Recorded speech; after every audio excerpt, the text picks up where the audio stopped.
Game Bay, this is Frank Sides and Rex Scoggins. We're here on senior night. We're going to bow out for just a minute, let the PA guy handle his business. We'll be back with you here shortly. First off is senior Chris Rainey. Parents are Carrie Rainey and Christopher Rainey. 4-year varsity manager, stat man. His favorite memory is every bus ride with the team and watching everyone grow as a player. Come on, everybody, give it up one more time for Christopher Rainey.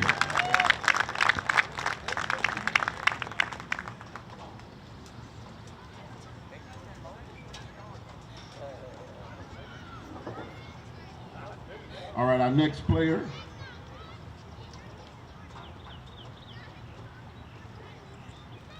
We got number 9, Jared Lewis. His parents are Ricky and Regina Lewis. He is a 4-year football letterman.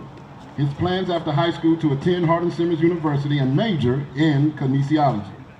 His favorite baseball memory is the journey to find the creek ball. Somebody say creek ball.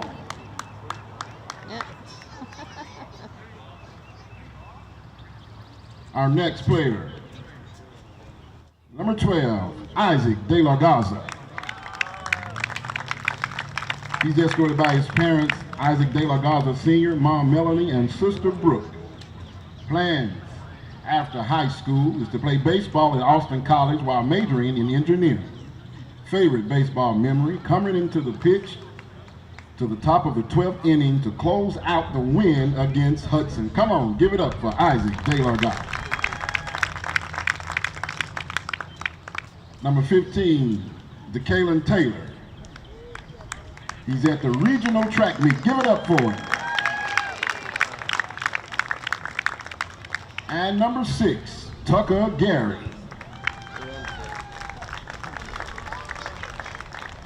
His parents are Lynn and Susan Gary. He is with the Interact Club, Fellowship of Christian Athletes, and National Honor Society.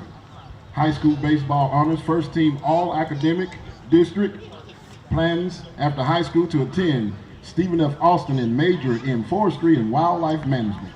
His favorite memory is stopping at Chester's Chicken and grubbing every time we went to play in Texarkana. Give it up one more time for Tucker Gary. And number 29, Connor Cox. Parents of Colin and Joe Carroll Cox. Lobo football 3 years. High school baseball honors, first team all-district, first team all-East Texas, academic all-district, selected to participate in the FCA All-American game. Plans after high school, Connor will attend St. Edward's University in Austin, Texas to continue to play baseball and major in biology. His favorite memory being a part of the winningest season in recent history at this program. Come on, give it up for Connor Cox.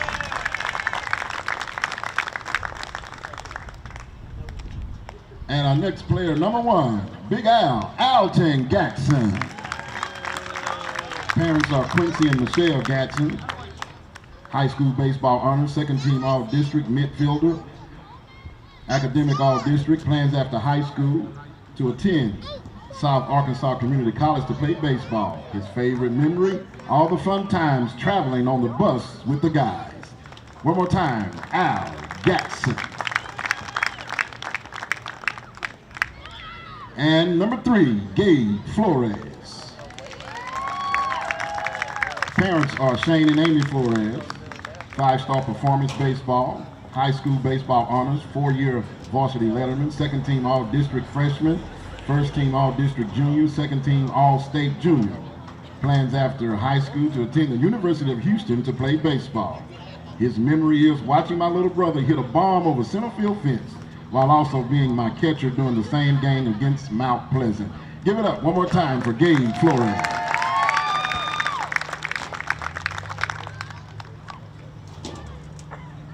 And at this time,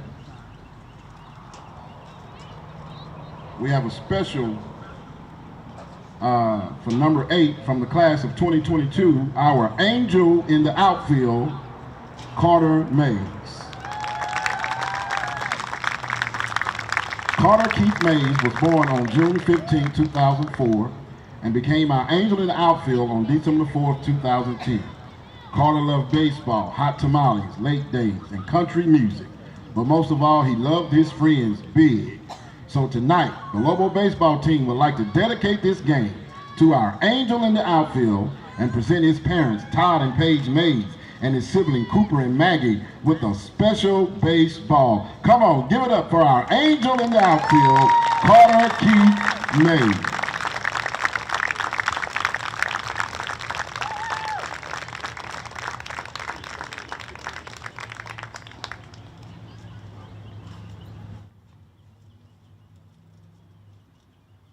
And lastly, head baseball coach Jim Golden, his assistant coaches Sam Tyler, Jerron Shepard, and Ty Gossett would like to thank the parents and the families of these outstanding seniors.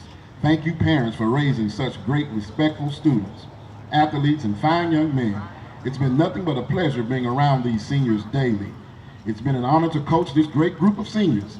Thank you, seniors, senior parents, and families. Let's hope there's a lot more Lobo baseball to be played in 2022. Come on, everybody. Give it up for our seniors.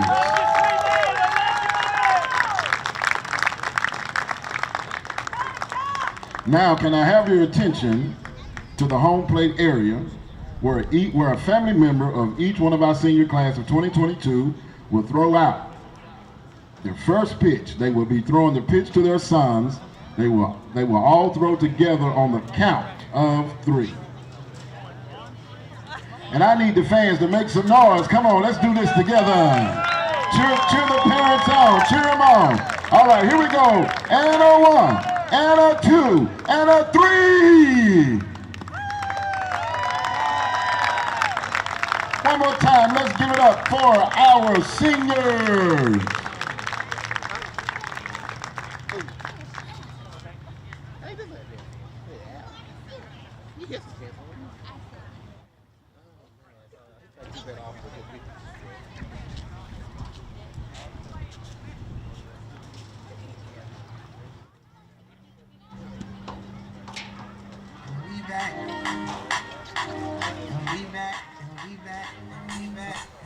Alrighty, Rex, we are back with you.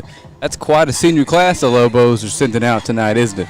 It is. This is a great group of young men. They've worked really, really hard. A lot of them have been baseball players since they could just first start walking. And tonight is a night that they worked for a long time, and it culminates in the chance to secure a playoff spot to move on to the playoffs this year. That's right. That was my next thought, Rex. We've got to turn to the actual game at hand. This is a big one, almost certainly the biggest game of the year. If you're just tuning in and aren't aware, the Lobos must win tonight to clinch 4th in the district and a playoff spot.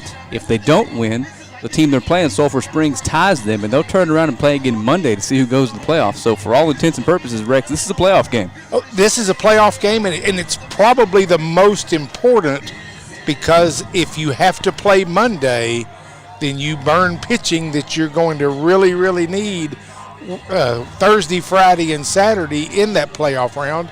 And then if Pine Tree wins tonight and beats Mount Pleasant, you're going to have 3 teams tied. So you'll have to play possibly 2 games to be able to be the team that represents. And whoever does that, whoever plays those 2 games, is going to be out of pitching by the time the playoffs start. At a huge disadvantage. And speaking of a huge disadvantage, Rex, unfortunately tonight the Lobos starting left fielder and starting right fielder are in Arlington running in the regional track meets. So we're down 2 men who typically get after fly balls like nobody's business out there in the outfield. It's a challenge. And then offensively, I mean, they hit the ball so well, they run so well. That's the one drawback about having multi-sport athletes that are really, really great at more than one sport, is when you get to some of these final games of the season, you have to share your players. So yeah, so we're going to get to see Ronald Woods out there in center field tonight. Landon Grant's going to play right field, and left field is going to be manned by Tucker Gary, the big relief pitcher for Lobos. I haven't seen him play in the field this year, but I hear he's got a pretty good glove. So these Lobos just churn athletes out either way.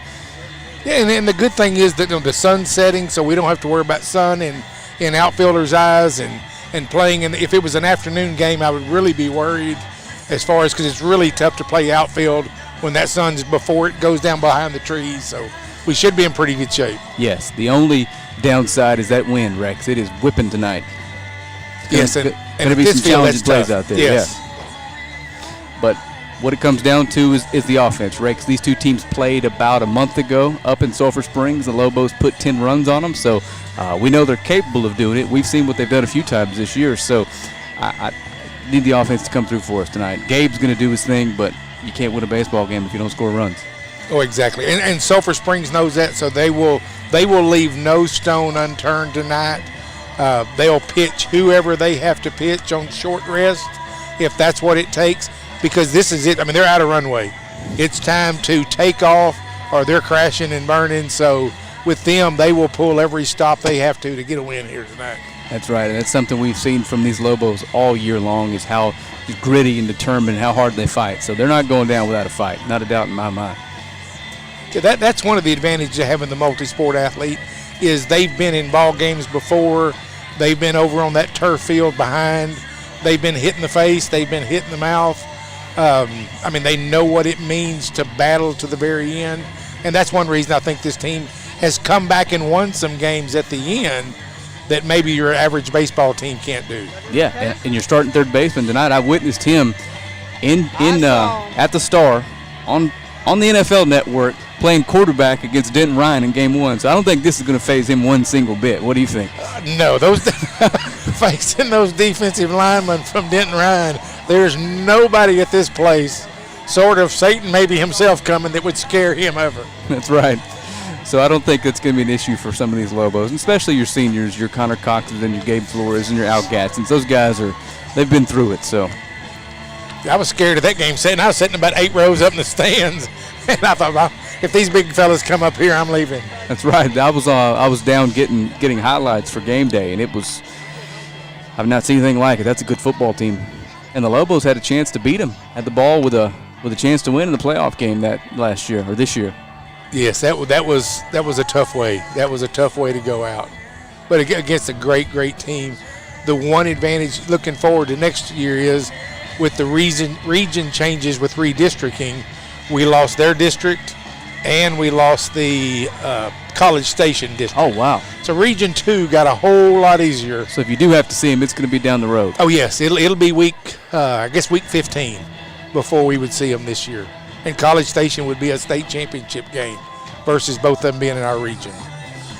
Let's don't put that cart before the horse. Yeah, I'm just messing with you. Well, I watched spring football today, and I'm fired up. Yeah, they've got a squad coming back, man. And congratulations, Willie Nelson, that cornerback of theirs, going to be a stud. He got him an offer from Oklahoma. I saw that today. Yeah, he is a wonderful young man. Just to sit and talk to, would probably fight a bear barehanded if you ask him to. He's not afraid of anything. No, he's not. He's a ball hawk too. Yes. And then when he gets his hands on it, from what I hear, he was a pretty good running back in his day. So he's looking for the end zone when he gets the ball in his hands.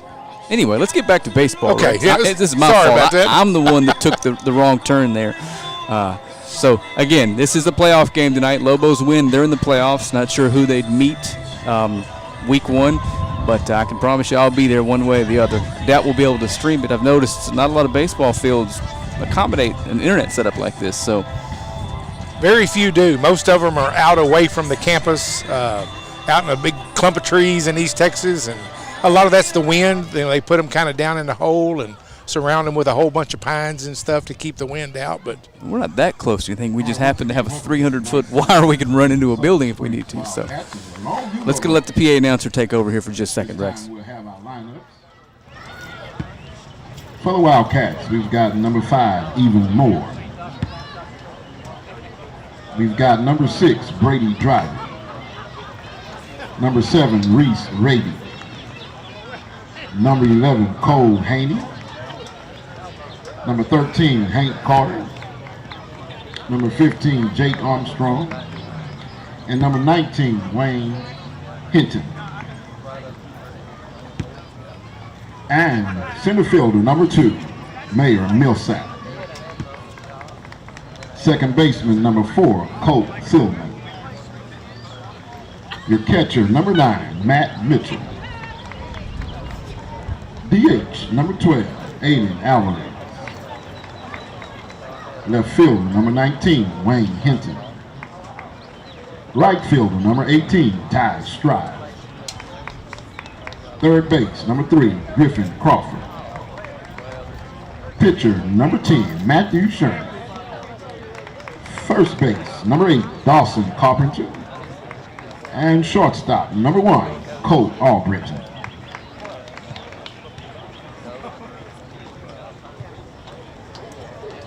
And now for your Longview Lobos. Number 9, Jared Lewis.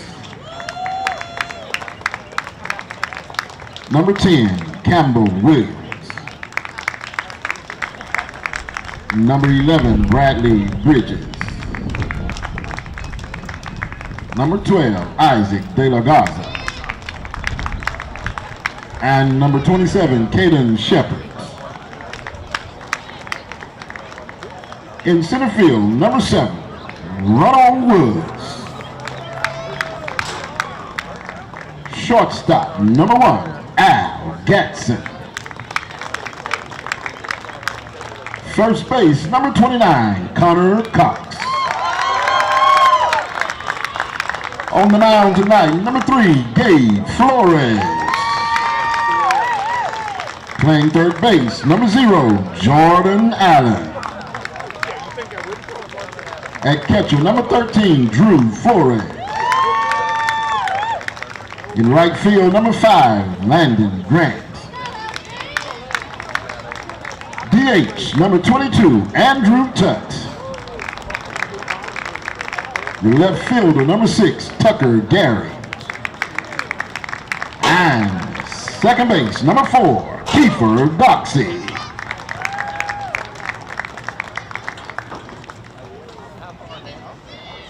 At this time, if everyone could please stand as we honor America in the playing of our national anthem.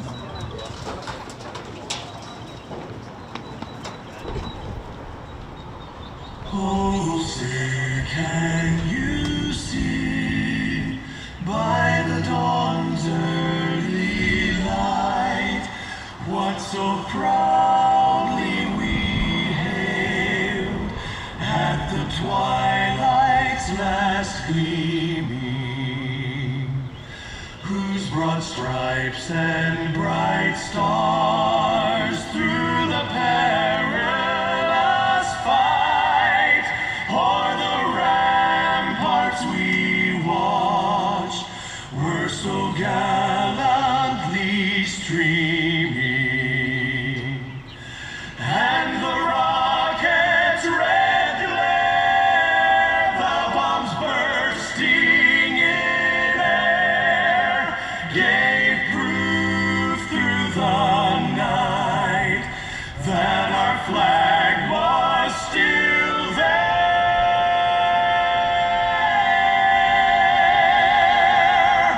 Oh, say does that star-spangled banner yet wave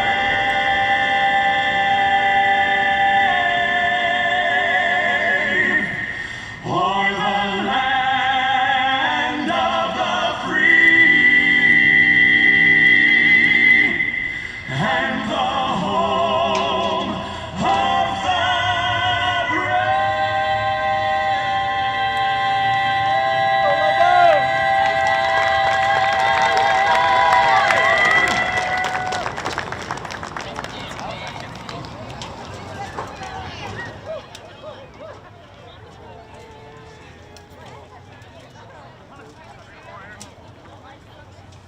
Alrighty, Rex. It is baseball time. We're finally there. Got a good look at Lobos starting pitcher Gabe Flores. This is Gabe's 10th start of the year, and in 9 starts so far, he's thrown 47 innings, struck out 79 batters, and walked 24 with an ERA of just under 2. So Gabe has had an excellent senior season on the mound. He has, and this will be, you hate to put all the pressure and all your eggs in one basket, but a lot of what's going to be remembered of his entire high school career is going to be what happens tonight right here. No pressure at all there, huh? I didn't mean to put that on it, but that's. Yeah. I mean, that's what people remember. Huge games, and what separates at all levels the average player from the good player to the great player is those great ones have an extra gear that when a game is a playoff game, when a game is more important, they have that gear that they can go to that the rest of the players just don't have. That's what we need to see tonight. I think we will. Gabe was on last outing, just completely dealing, and I was over doing softball a few weeks back, and I heard a Dodger scout was in the house talking to Gabe a couple weeks ago. This young man has tremendous potential, and over the next several years, I've got a feeling there will be quite a few scouts come and see him. All righty, so there's going to be a ton of wind tonight. You can already see the camera shaking a little bit. We've got a platform out in center field that's about 13 feet off the ground, so our center field camera is going to be a bit shaky at first. Again, that wind is whipping like I haven't seen all year, but luckily it's blowing out for the Lobos. Well, and the angle's changed 90 degrees since the national anthem. It has. At national anthem, it was straight out, and now it's blowing almost back and forth between headed toward left field. That's right. Leadoff man's Mayor Millsap, number 2, the center fielder for the Sulphur Spring Wildcats, and we're ready for the first pitch, and it's in there for a strike. That's the way to start. The pitch count's going to be key tonight. We need him for as close to 7 as we can have him. The 0-1 is popped, and looks like Jordan Allen's got a play on it. Him and Al collide, but Jordan Allen's too tall for that to be an issue, so there's one down. That's it. 2 pitches, 1 out. Perfect. Almost a chance of a little collision, but we're in good shape. Number 4, Colt Silver. That's exactly how you wanted to start this game out if you're Gabe Flores, and he's set and ready to go here to Colt Silman. The Wildcats' second baseman, and the fastball swung on and missed. He looks like he's just going to come out and overpower him. Or that looks like his plan. He's just going to come out and throw hard and try to overpower their team. Ooh, that is a disgusting breaking ball there from Gabe. When the fastball's 90, the breaking ball. And Silman swings over the top of that. So Gabe's got him ahead. He's 0-2 here on Colt Silman. And the 0-2 fastball misses high. But you're right, he's got that look on his face tonight. He's working fast, he's coming set, and he's ready to roll. 1-2 pitch, a fastball blown right past him for strike 3. And just like that, the Lobos have 2 down. That is incredible. That's exactly what you need. I mean, pop up, strike out, get this number 3 hole hitter, and come try to score about 4 or 5 runs. This number 3 hole hitter is Matt Mitchell. He's the catcher tonight for the Wildcats. Early on, Gabe looks like he's got some good stuff. Fastball swung on and fouled just over the first base dugout. Very late on that fastball.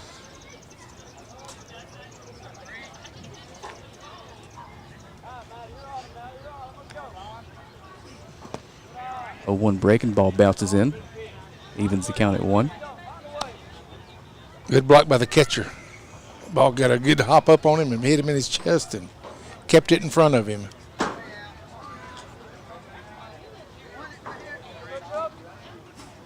Woo! 1-1 fastball just thrown right past him.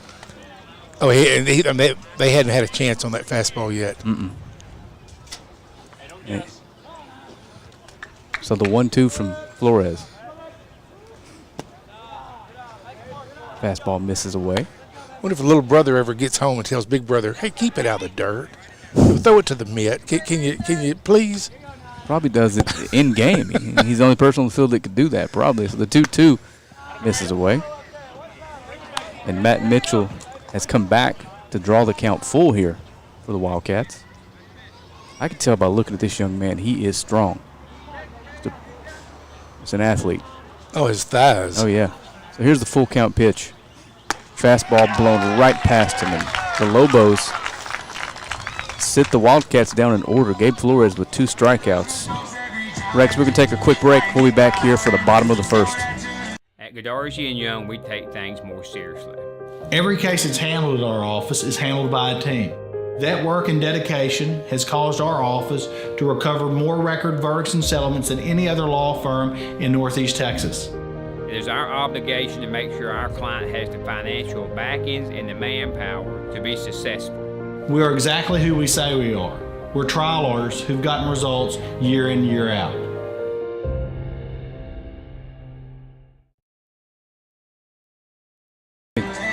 All righty, welcome back. And Gabe Flores, just how you draw it up. That was an 11-pitch inning, 3 up, 3 down, a pop out, and 2 strikeouts. And Ronald Woods playing center field tonight, moving over from his typical left field because we got a couple track stars in Arlington tonight, but I doubt that's going to impact Ronald much at the plate tonight. This is his favorite thing to do, Rex, is get on base. Oh, he loves to show out. He loves to hit, and I think he loves to run more, so this is his night. And then Alton Gadsden's going to move up and fill the 2-hole tonight where Taylor Tatum normally sits. So Alton's going to be on deck, senior shortstop. I haven't seen much the last couple of. How has he been? Can you tell any effect at all from the mask or from any? Not at all. He's just the same old Al. I think he lost the ends off a couple of teeth. Somebody might have forgot. The person who put that mask on his helmet might have forgot to tell him, please don't let him slide head first. But I'm not sure who that was. It was me, but I know. I think I told Coach that you can't slide head first with a mask, but. Well, there's just something about the kid. He just attracts contact. He got hit by. He's been hit by a pitch every game I've done, whether we're on air or I'm on the road getting highlights. So Ronald Woods is going to step in, lefty swing and corner outfielder playing center field tonight. He's going to give you a good at bat, Rex. There's no wasted at bats with Ronald Woods. Oh no, he gets everything he can out of every pitch.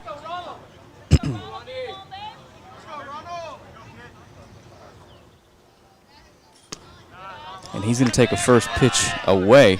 And this is starting pitcher. This is Matthew Sherman, right-handed pitcher from Sulphur Springs, behind Ron Woods, 1-0 here.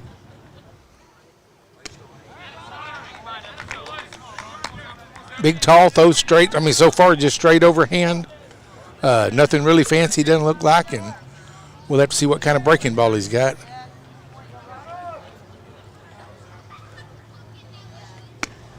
The 1-1 to Woods in there for a strike. Good fastball. He better get it down or they'll have to get some more baseballs and chase him out of those trees. He throws it up around the belt to 2, 3, and 4. So the 1-2 to Woods is a curveball, and he waits on it and dribbles it to first base.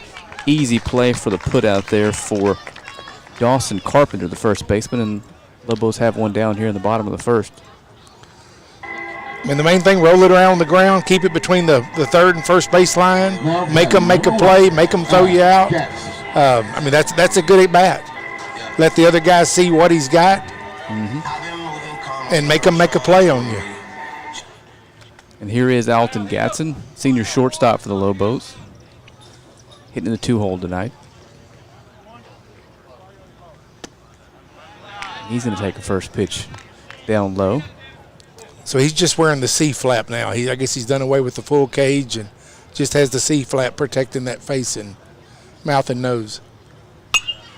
Takes a good rip at a high fastball and fouls it straight back over the net. Yeah, no fans are able to make a play on that one. One young lady almost got a play right on top of her skull. She thought about it for a second, didn't she? She ran almost right under it.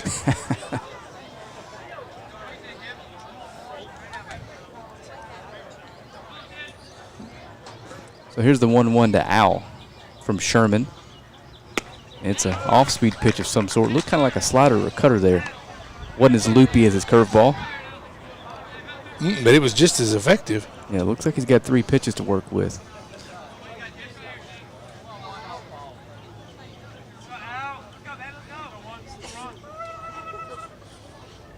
Al takes the 1-2 up and away.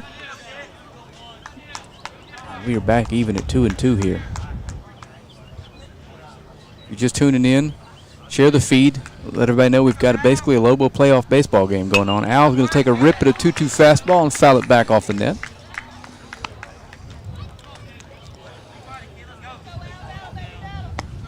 I hope this isn't our last stream of the year, but if it is, Rex, it's been a pleasure. Long way to go tonight, probably, but. Yes, I have enjoyed every moment of it.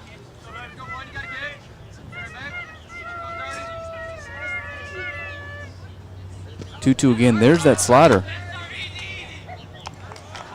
We're going to throw down, and Al's going to be out on a strikeout. So there's 2 up, 2 down via the strikeout for Matthew Sherman, the starting pitcher for the Sulphur Spring Wildcats. And that's going to bring in Connor Cox. I don't know if you've been with us on a stream in a while, but Coach shifted Connor up to 3 and dropped Gabe to cleanup. And it's I don't know if it's giving him more protection, but he seems to. The offense has taken off a little bit since then. Yeah, he just thinks they can't pitch around him as much as they were before. Connor takes a good fastball for a strike. Connor comes into this one leading the team in every statistical category other than stolen bases. Just a machine at the plate this season. The 0-1 breaking ball is bounced way too far out in front of the plate for Connor to even consider that one. So we've seen Gabe, and I know Taylor's hit one out of here. This is on a stream. We haven't seen a Connor Cox home run yet. Uh-oh. He hits one deep to center field. The wind's making things difficult out there. It's going to carry to the warning track nearly, but the play's going to be made by the center fielder out there, Mayor Millsap. So Connor Cox puts a pretty good bat together, but just gets under that one. And the Lobos are retired in the bottom of the first. We're going to head to the top of the second, still tied at 0. You're watching Longview Game Day. We'll be right back.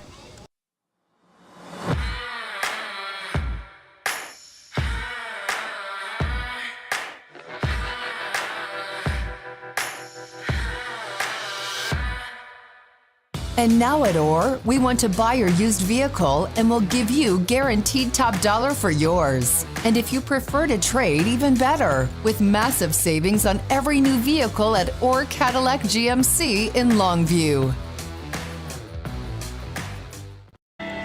All righty, welcome back. Got a good look at Gabe Flores stride out to the mound here for the top of the second. All you can ask is that he just continues to do what he did in the first, pound that strike zone with that good heater tonight, and get back in the dugout and let the Lobos score him some runs. Yes, it was, both sides in the first inning. So far it looks like this may end up to be a little bit of a pitcher's duel.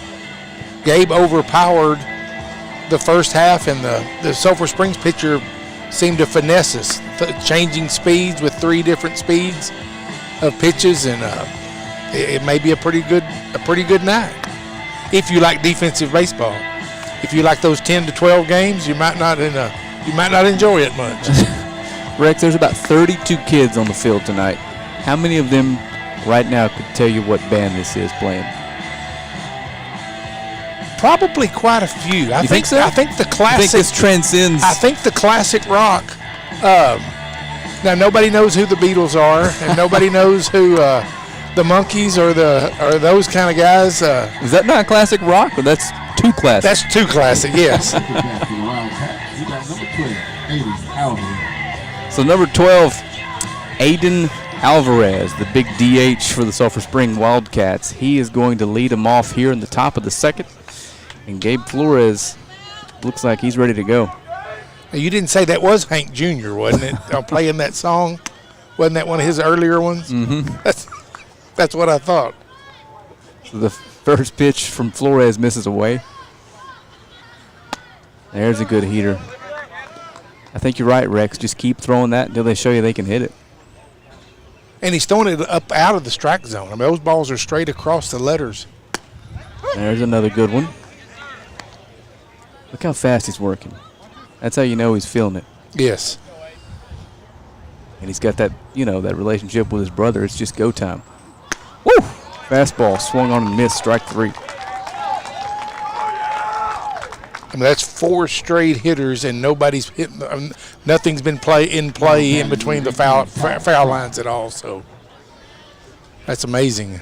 That's right. And a pop out is that's about as good as a strikeout. There's a 0% chance typically a pop out's going to not result in an out, or a pop fly, that is. I'm sorry. So 1 out. Number 18, Ty Stroud. He's playing right field tonight for the Wildcats. He's going to step in. Looks like he's a lefty with some stirrups on. There's a fastball swung on and missed. It's funny, Sulphur Springs has on 3 different kinds of pants, 3 different brands, and some with braids, some without. It's unusual for a varsity team to be dressed like this. I know a local business that can help him with some of that, right? Well, there's a great store. What if he's got a card with him? There's a great store in their town, guys that we've known for a long time and done some business with and stuff like that. So I wouldn't do that to them. 2-1 from Flores. Another good fastball in there, swung on and missed. So here's the 2-2 from Flores to Ty Stroud. And it's popped up. Looks like Alton Gatson and Jordan Allen are converging again. Whoa! You missed that. I didn't switch over, my bad. But the wind played some tricks on Jordan Allen, but he made the play there right towards the end of that one. Almost got squirrely there. That's it. He wanted to dazzle the crowd is what he was trying to do. He had it the whole time.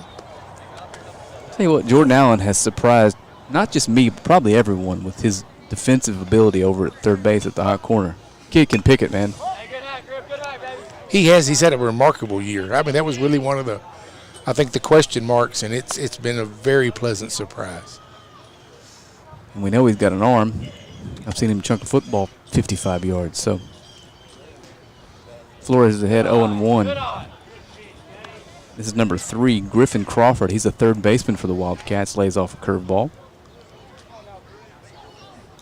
Good eye. 2-1.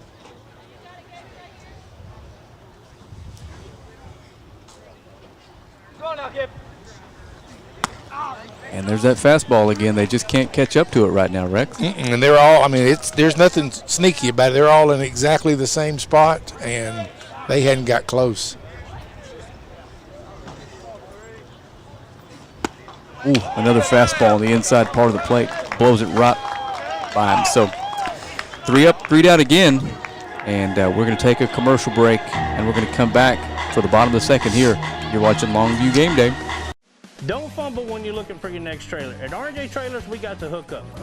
Cargo Mate, Hallmark, Text Line, Diamond C. We've got the inventory selection to get you into the end zone. Snap into savings with R&J Trailers. Don't pass up on the best deals around. R&J Trailers in Longview and online at rnjtrailers.com. We've got the hookup. Welcome back to the bottom of the second here. And Jordan Allen's going to lead, Gabe Flores is going to lead us off here when he gets his helmet on. Your starting pitcher tonight. Gabe's had a heck of a year at the plate, too. He's just a ball player, man. Oh, he is. I mean, he's played for that 5-star bunch out of Kilgore. He's played probably in 10, 12 different states, played against some of the best age group people in the nation, and has for several years. So, I mean, he's well prepared for this.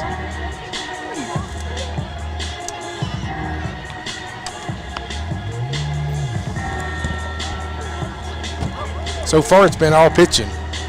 We've had one ball hit out of the infield between both teams. Hopefully Gabe will change that here. I believe you were with us on the broadcast when he yanked one over the number 15 sign out there. Oh, yes. Gabe Flores. So Gabe Flores is going to lead it off for the Lobos here in the bottom of the second. The way he's pitching, Lobos just need to give him some runs early, let him work.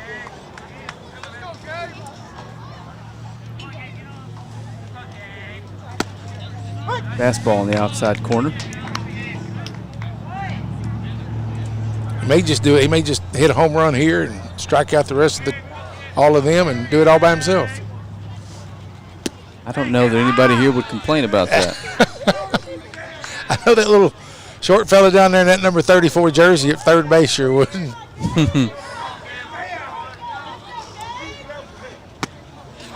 The 2-1 pitch is swung on and missed. Good fastball there. Gabe comes into this one with a 956 OPS. On base about 419 and hitting 341 with a home run. But he's down. That's 2-2, I believe. Scoreboard's not right. That's a good curveball. Just a little low. Good job laying off of that one. So I believe the count is full. Scoreboard says 2-2, I'm not sure. Either way, 2-strike pitch to Flores. Misses high, so it was 2-2.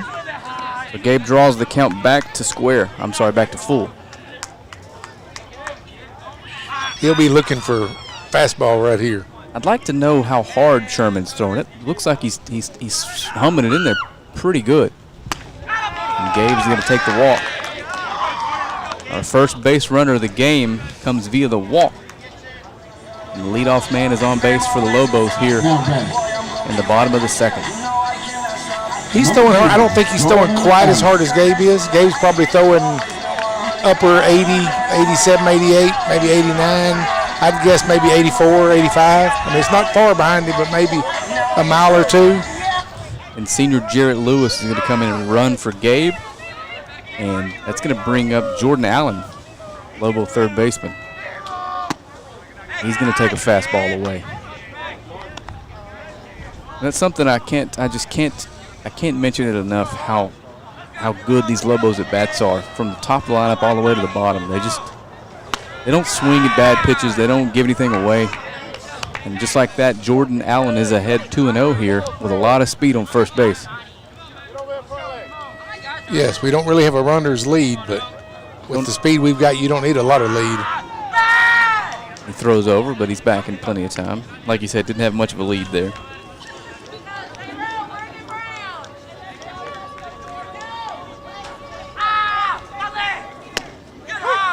The 2-0 pitch is in there for a strike. I think Jordan thought that one might have been a hair low.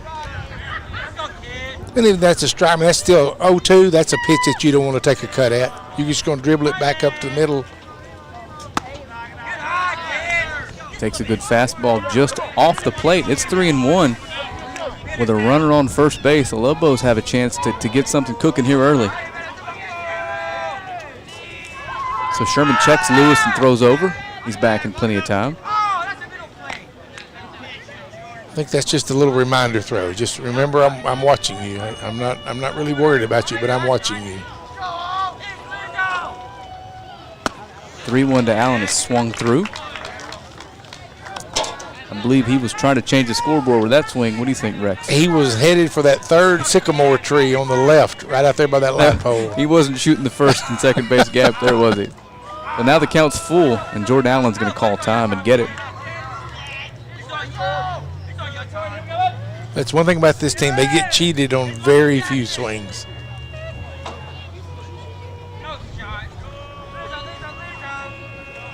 So the full count pitch to Jordan Allen's going to have to wait.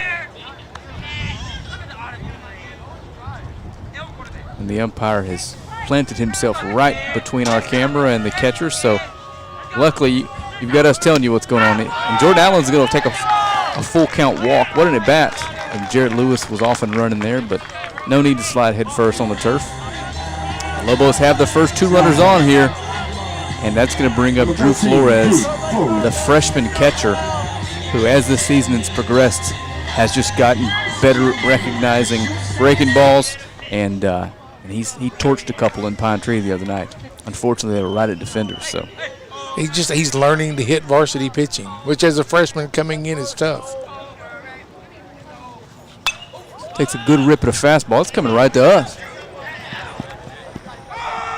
Lands in the dugout and bounces just past us.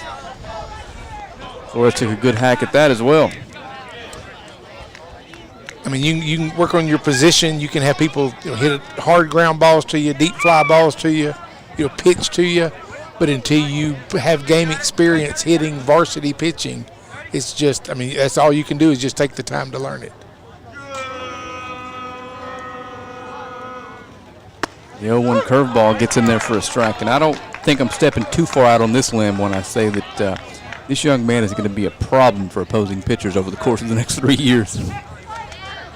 He has as bright of a future as anybody that's worn that L on their shirt. But here he's down 0-2, and he swings through a fastball, and one down for the Lobos.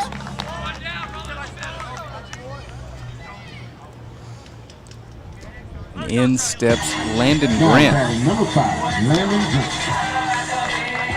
Landon pitched Tuesday night and was absolutely nails for 5 innings, and hit a couple bumps in the road there in the 6th. But Landon finally kind of showed what made him such a standout pitcher last year, Tuesday night. And he takes the first pitch for a strike. I truly believe if he would have been healthy all year long, this game would not be what it is. We'd be in second place and cruising into the playoffs.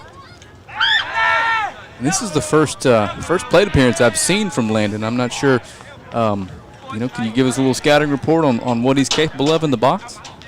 Last year he hit the ball really, really well. Last year he DH'd a few times even when he wasn't pitching. And the 0-1 pitch gets away from the catcher, but Jarrett Lewis advances, as does Jordan Allen. So it is a strike, and Landon Grant's down 0-2, but the Lobos do have runners on second and third now with less than 2 out. So if he can find a way to battle back here and put something in play, the Lobos could have an early lead. Got a pretty good crowd tonight too, Rex. It is. Finally filled in.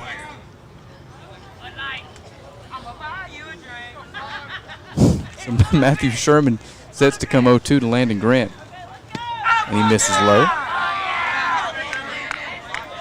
So one thing that runner at third does for you, it takes the big looping breaking ball out, because you can't take a chance on a pass ball because of giving up a run.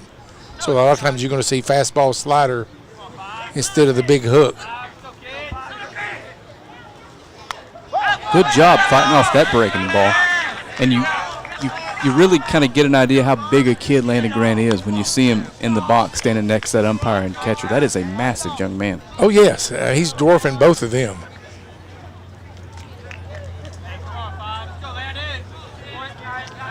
So we'll come set again for the 1-2. Fastball. Took a good rip at that. So Landon Grant staying alive. Fouled off a couple really good pitches. Getting that pitch count up. This time of the game, that's one of the most important things you can do, is stay in that box as long as you can. And if you're watching and you have time to get out here, this might be the most pleasant evening we've had all year. Perfect night for baseball. So 1-2 again to Landon Grant. That's going to miss down.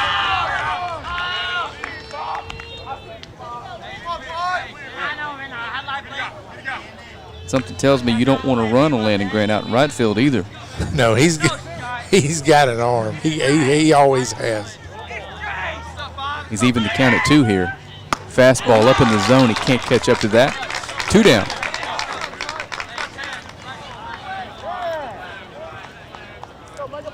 Strikeout seems to be the out of choice tonight for both pitchers.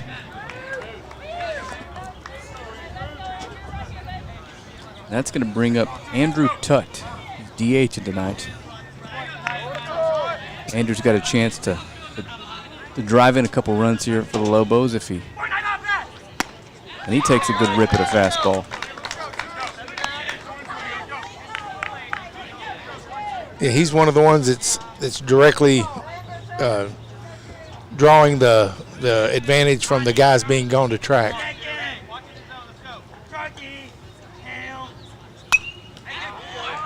It's a good swing on a fastball there and fouls it back into the net.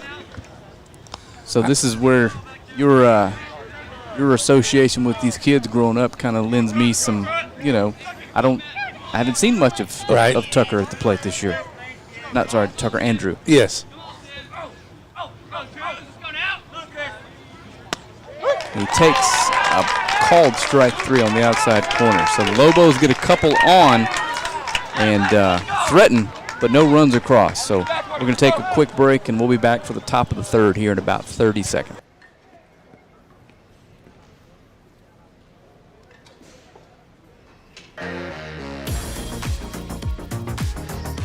Crunch has everything you need to find your mode. Come check out Crunch Fitness with a house party?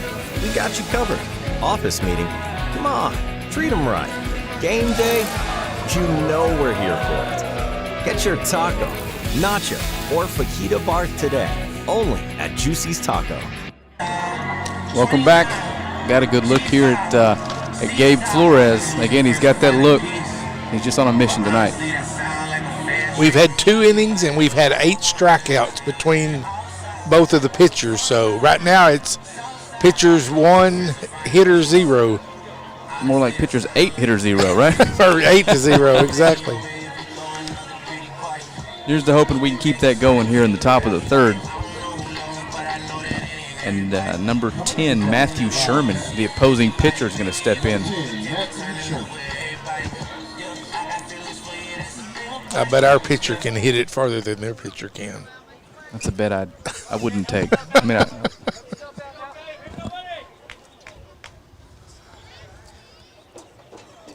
so Flores is ready here for the top of the third. First pitch is swung on and missed. Another good fastball up in the zone. Until they start laying off of that, Rex, you just got to live up there. Oh, absolutely. Fastball catches the plate, and Flores is ahead of another hitter, 0-2.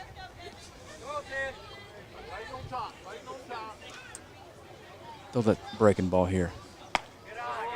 He gets way out of the zone with that one, but he can't get him to chase.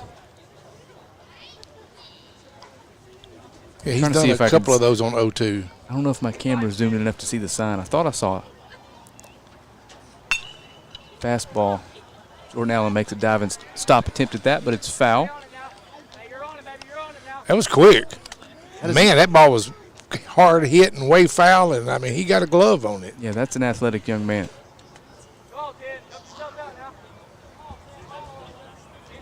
Flores has got a ball, and he's set for the 1-2.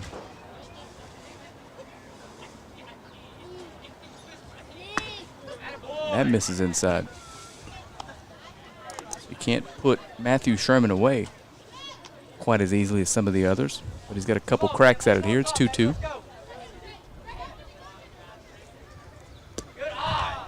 And there's that breaking ball, and he lays off of it. So the opposing pitcher, Matthew Sherman, has done a good job coming back from 0-2, and now the count is full. I see no reason not to just challenge him with a fastball right here and say hit it. Oh, in this size park, absolutely. Strike 3 called. And Jordan Allen, for all the defensive plays he's made this season, can't make that one as Drew Flores' throw heads into left field. But the Lobos don't mind because that one doesn't count. But there's one down here in the top of the third for Flores, another strikeout.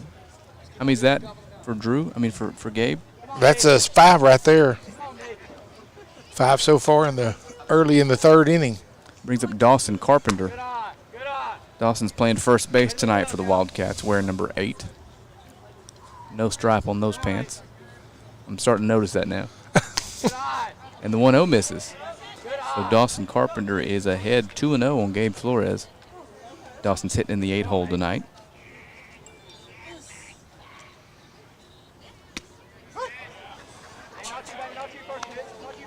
He just comes back and just throws it hard right over the plate. I had to do a double take at 2-1. It's fouled back over our heads. Young man can't make the play on it. He had it lined up but just missed. You could hear his friends kind of making fun of him for that. You bring your club to the ballpark for that moment. Exactly. You got to make that play. You get one per season. So Gabe comes back and evens the count at 2 on Dawson Carpenter and misses away with a fastball. So count's now full. Here comes his challenge pitch. And it's flipped into right field, but very foul. So we'll come back and do the 3-2 all over again.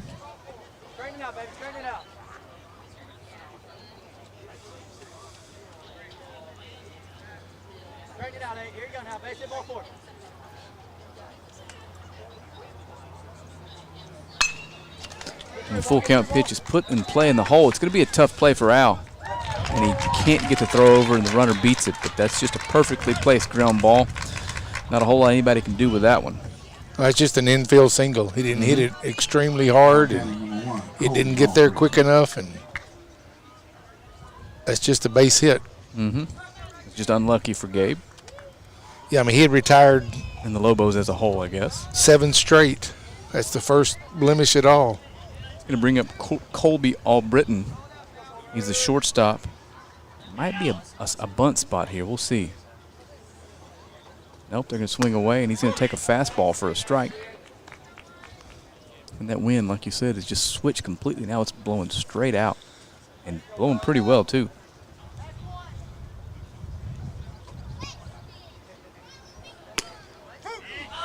That pitch had a little movement on it, Rex. It was, but he threw it hard. I guess that's a slider. Like a little cutter slider or something there. I'll have to ask him about that.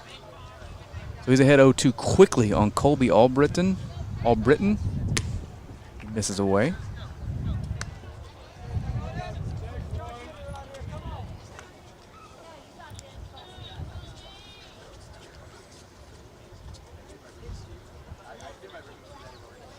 Gabe checks on Carpenter at first base and comes set with the 1-2.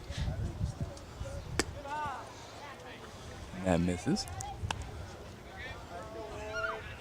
He's throwing quite a few more pitches than he was. I mean, the first two, he slowed down a little bit in his delivery. And the 2-2 is driven into left field, right at the left fielder. I forget who's out there. It's a different lineup tonight. That's number 6. That's Tucker Gary. Yes. Playing left field tonight. And he hit it right at him. I mean, I think he took 2 steps forward, 2 to the left, 2 to the right, and 2 back. And he put him right where he started out and hit him right in the glove. That's hard to do. That's right. Got to give the number 9 hole hitter there, Colby, some credit. That was a good at bat against Gabe Flores. Hit something hard. That's the first ball hit out of the infield all night. First pitch to Millsap is fouled over the Lobo dugout.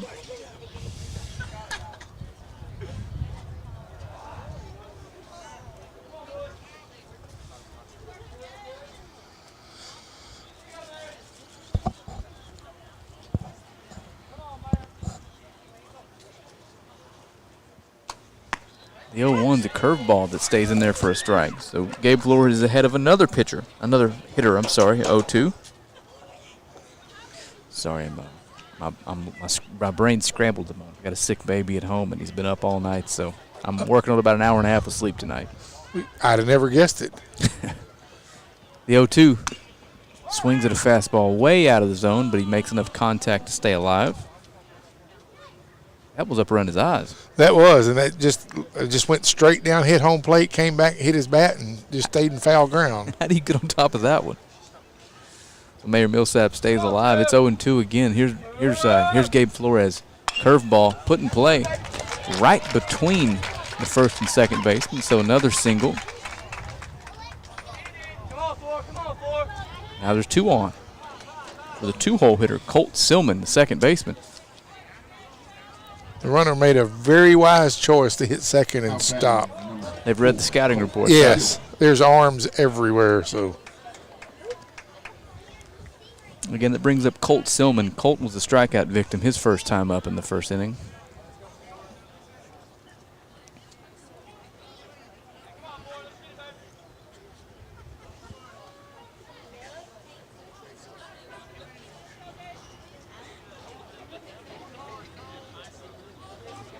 First pitch to him is flown down the left field line, but way, way foul out of play.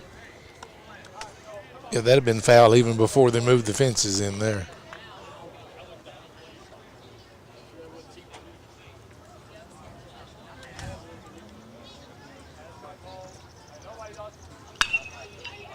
Another foul ball. They just can't time up that fastball right now. No, they're just, I mean, that's just too defensive. Just trying to foul them off, thinking, I guess, just trying to not let it go straight past you. So for the third consecutive batter, Gabe Flores has opened the count with 2 strikes. It's 0-2. Curveball. Looked like it had a little movement on it. Fouled straight back. Probably wasn't a curve, but from our angle, had a little movement. That's your phone, not mine here. Oh. Is that Matthew McConaughey there on your phone screensaver? No, that is Frank Zane. Bodybuilder from the late 70s, early 80s. Another pitch fouled off. These are about some of the most defensive swings. I mean, he's waiting on a mistake's what he's waiting on. You know, if you got one that you know you can't hit or you don't think you can, you just foul them off until that pitcher makes that one mistake that you can ride. Wow. Now that definitely was a curveball. He was able to sit back on that and wait on it and fouls it away. I believe he's began this at bat with 6 foul balls. Is that 5? Either way. It's 5 so far. Every pitch he's thrown, he's fouled out.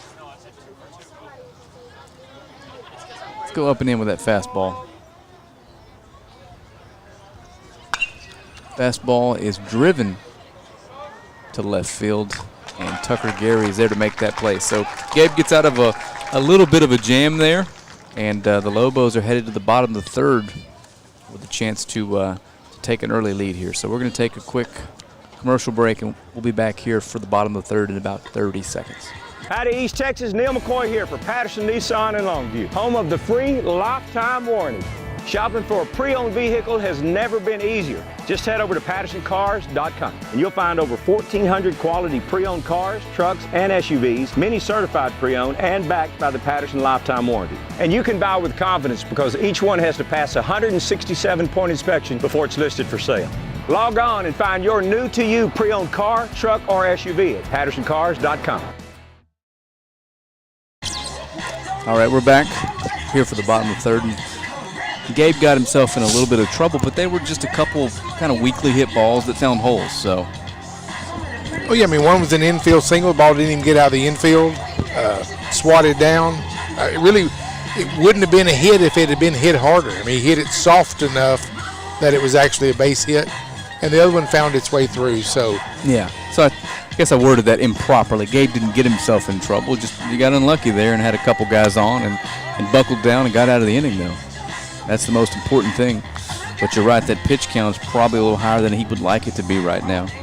Yeah, especially being ahead 0-2 on every single batter that inning. Yes, and the key is, as long as you haven't walked anyone and you haven't had an error, you can give up a hit here and a hit there, and you're not going to give up runs.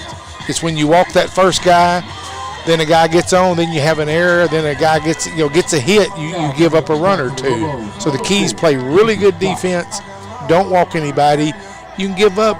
You can give up 6, 7, 8, 9 hits a ball game and not give up a run. And freshman Kiefer Doxey, Lobos second baseman, he's going to step in for his first at bat tonight. He takes a good fastball on the outside corner. In an ideal world, Kiefer gets on here and turns this Lobo lineup over for the top of the order. Give him a chance to get on the board early. The 0-1 breaks in there. Too short, lands short of the plate. So it's 1-1. I mean, for a freshman coming in like he has this year, he's had a really, really good season. Most kids his age rode a bus about 5 times and played about 10 games, and that was about all they had. So he's had a heck of a year. And he fouls back the 1-1. He really has. He's a solid defensive second baseman as well. He can play some defense. And again, he's going to put on some muscle, and he's going to be quite a hitter here in a couple seasons. He already is, but I mean, he's going to be a threat. So the 1-2 to Kiefer Doxey bounces in there. So that's a ball, and it's 2-2 now.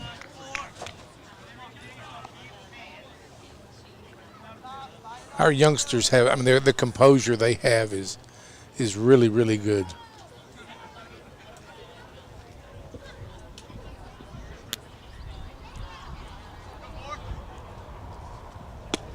2-2 pitch misses low. Pretty good take there from Kiefer. Gonna see Coach Goldman in the back of the shot there. No one in this park that would want to run more than him right now. Full count pitch is hit well. Straight at the center fielder though. And Mayor Millsap's gonna make the play. Yes, on that one, the center field flag just hanging straight down. It's even the 3 flags, one will be blowing one direction, and 20 feet over, the other one's blowing a different direction.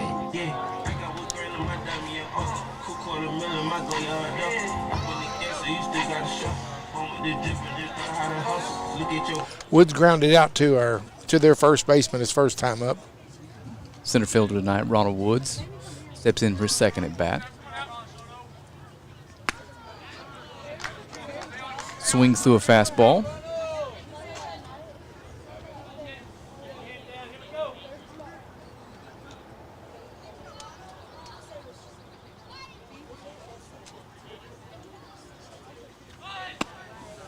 Shows bunt. That fastball misses way too high to make an attempt at. The guys on the corners are coming up a little bit.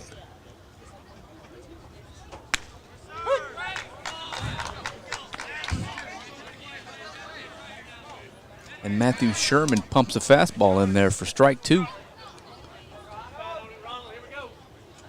He's getting stronger. I mean, that may be the hardest ball he's thrown yet.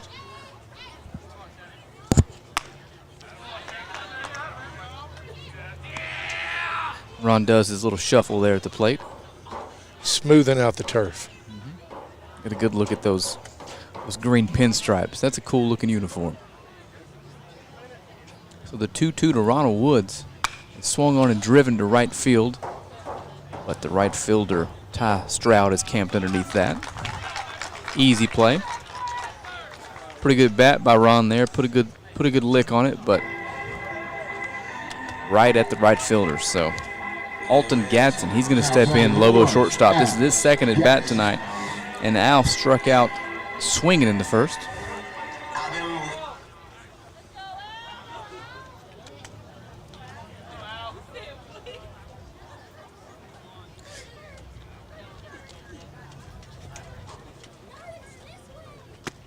That's a good-looking breaking ball. That's real good-looking breaking ball. When you throw that fastball that hard, that massive change of speed is huge.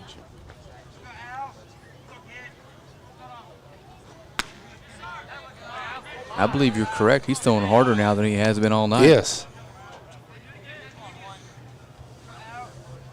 You think with these fancy phones they'd build a radar detector in them. Everything else in there.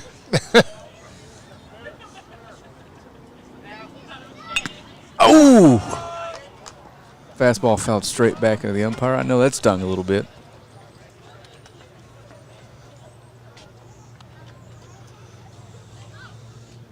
And Al's behind 1-2 here. I think that hit him about thigh, where you really don't have a whole, you don't think you got any pad or protection or anything. There's no denying that hurt. But he'll never show it. One of the benefits of wearing a mask and facing away from the crowd. Exactly. It could be tears running down his face, right? Yeah. We'd never see him. So Sherman comes set for the 1-2. No, he doesn't. He's going to back off of it.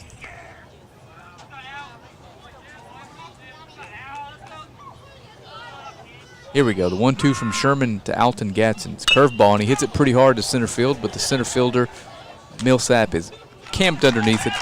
And another 1-2-3 inning for one of these two pitchers, and it's going to be a pitcher's duel tonight, it looks like. So we're going to take a quick commercial break.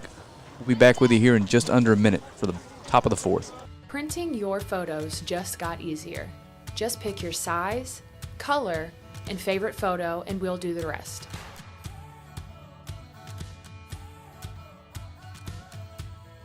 Because your unforgettable moments are meant to be framed.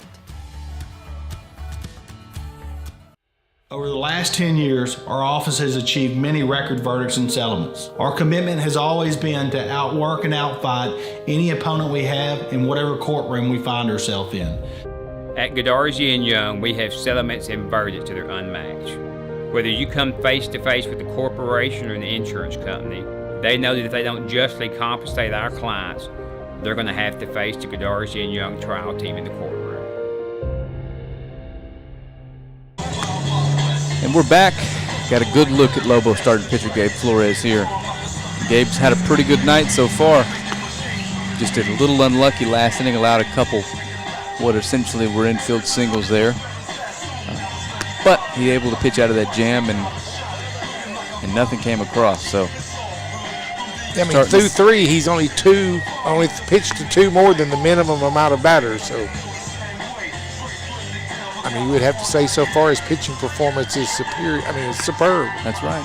3 innings, no runs, and 5 strikeouts with no walks is all you can ask for from your starting pitcher. Your defense will start making those plays for you. And the Lobos gather at the mound.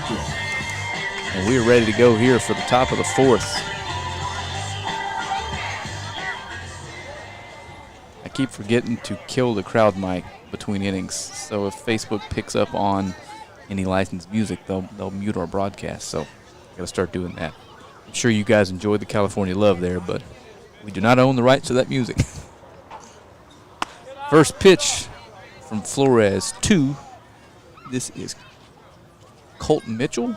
Colt Silman? I'm sorry. Colt Mitchell. Matt Mitchell. I've got Matt Mitchell. Okay, you do. It is Matt. Matt Mitchell. Matt Mitchell, the catcher, he's wearing number 9 tonight.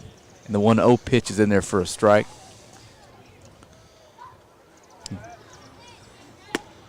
He went down on strikes his first time up in the first inning to finish out the first. That's right. And the 3, 4, 5 hitters are due up here for the Wildcats.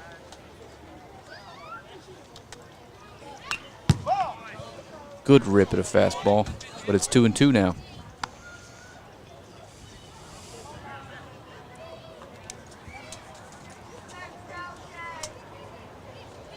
He's been unfazed all night. He just steps back up there and rears back and heaves it again.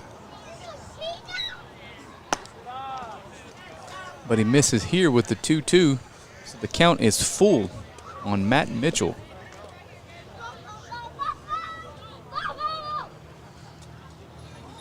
There it is. Swung on miss and 1 down. Now batting number 12, Aiden Alvarez. Aiden Alvarez, the designated hitter for the Wildcats, is going to step in for his second at bat. He started off with a K to lead off the second inning. Swings at the first pitch. Oh, no. Oof. Little kid was not paying attention, but he dodges a bullet there. So Flores is ahead 0-1 on Alvarez. Curveball stays a little high.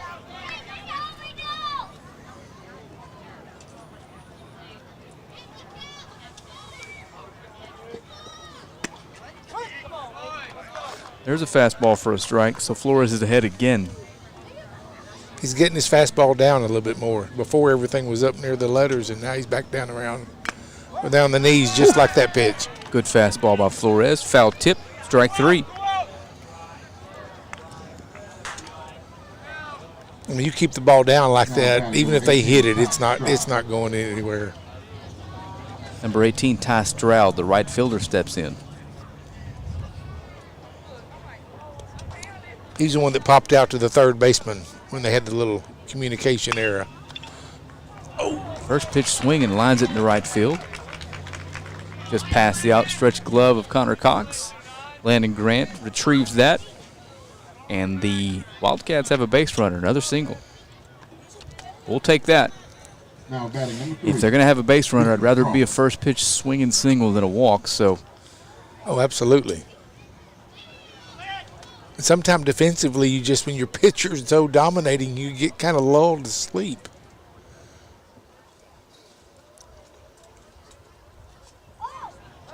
Pickoff move, but he's back in plenty of time.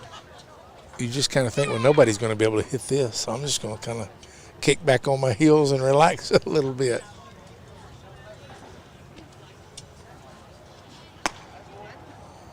This is Griffin Crawford. He is playing third base tonight. He was a victim of the strikeout the first time up. Finished out the second inning. That's 7 now for Gabe, correct, so far? Yes, sir.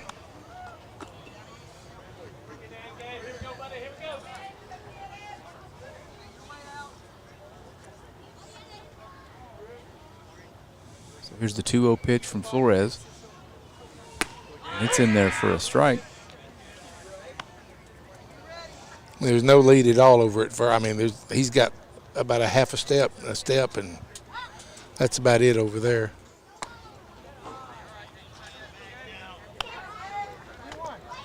So Gabe loses the 2-1 inside. So now it's 3-1 on third baseman Griffin Crawford with a runner on first for the Wildcats. Still a tie game.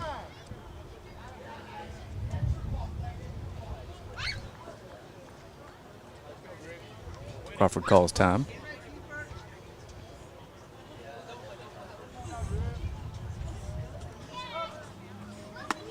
There's a good 3-1 pitch, so now we're full.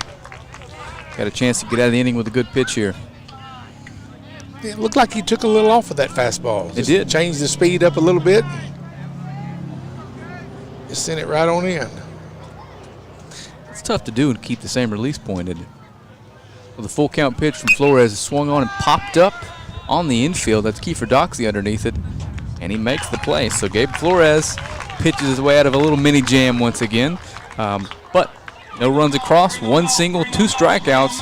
We are headed to the bottom of the 4th. Lobos are all square at 0.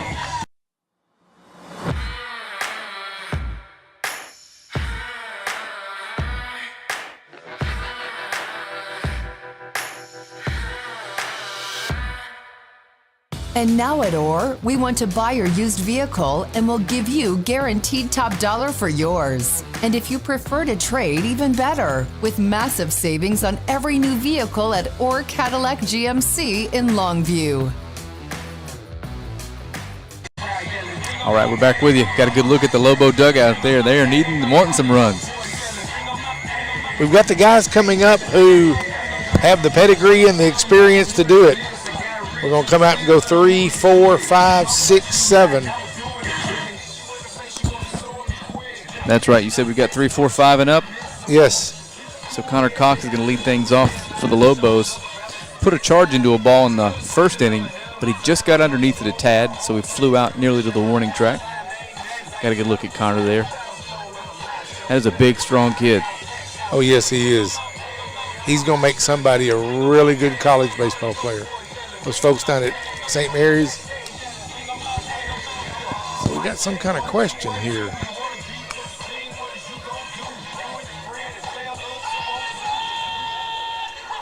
Looks like the Sulphur Springs coach is meeting with the umpires here to discuss something.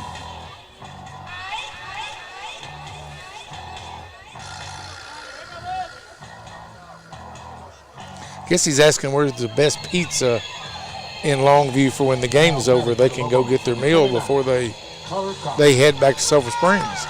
That's right. I am obligated to tell you, choose Juicy's Taco instead. That's exactly what I was going to say. That's right. Oh, my gosh.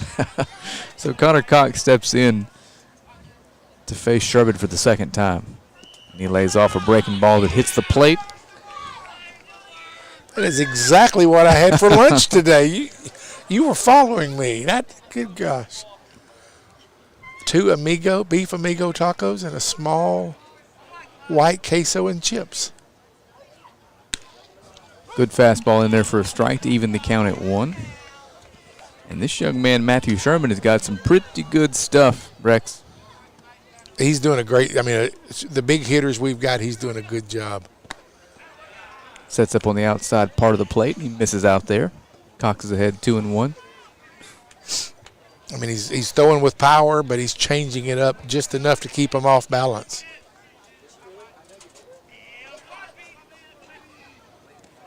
He bounces the 2-1, so Connor Cox is way ahead here, and I'm sure Matthew Sherman has been told of the epic conquest by Mr. Cox this year, so I doubt he's going to just lay him a fastball in there here and say hit this wherever you want to hit it. But here's the 3-1. We're going to find out. And he misses low. And Connor's disciplined enough, even though he wanted more than anything to hit that ball, to know that first base is where you need to be. So, that's a great hit. That's the difference between a decent hitter and a great hitter right there, who can take that 3-1 pitch, know it's out of the zone, and walk down to first base and not swing at something that you can't do anything with. Yeah, and most lefties love that ball down there too, Rex. Oh, yes. So that's going to bring up Gabe Flores with a man on first base. And the first pitch is going to bounce in there. I've seen Cox flash some speed this year. He can steal the base if he needs to, but I don't think that's a risk you want to take this early. No, I wouldn't think so. Gabe puts a good rip on a 1-0 fastball, but fouls it right back into the net.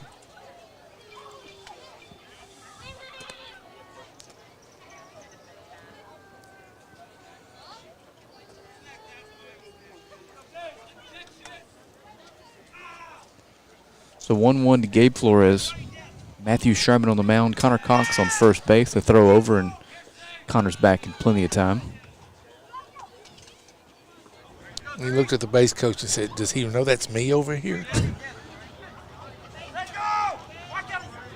1-1 breaking ball. Gabe sits on it. His eyes lit up on that one. That one just floated in there. You could see the decision making in his face. Do I swing? Do I don't? Do I swing? Do I? And then at the last second, he took a cut. So now Sherman's ahead 1-2, even after the mistake there. That's hit pretty hard in the right center field. And it's going to be down. It's going to be down. Goldman is going to hold Cox at third. And Gabe Flores is in with a very long single. But the Lobos have something cooking here. It's first and third. It's first and third with nobody out. I mean, you can't challenge Gabe on that pitch. I mean, you know you want to get that out and you don't want to put anybody, but you can't challenge him with that fastball out over the plate. He's going to hit it 9 out of 10 times. That's right. You can, but you shouldn't. Exactly. That's exactly what happened. So Lobos now have runners on the corners. Nobody down here, and Jordan Allen's going to step in. And Jordan, I believe, had a pretty good at bat his first time up, if I can remember. He worked the base on balls. He got on base and he was the first. I guess he was the second base runner we had. And I've seen this young man hit the tar out of the baseball a few times this year, so I know it's in there. Big pull power. And he takes a curveball high.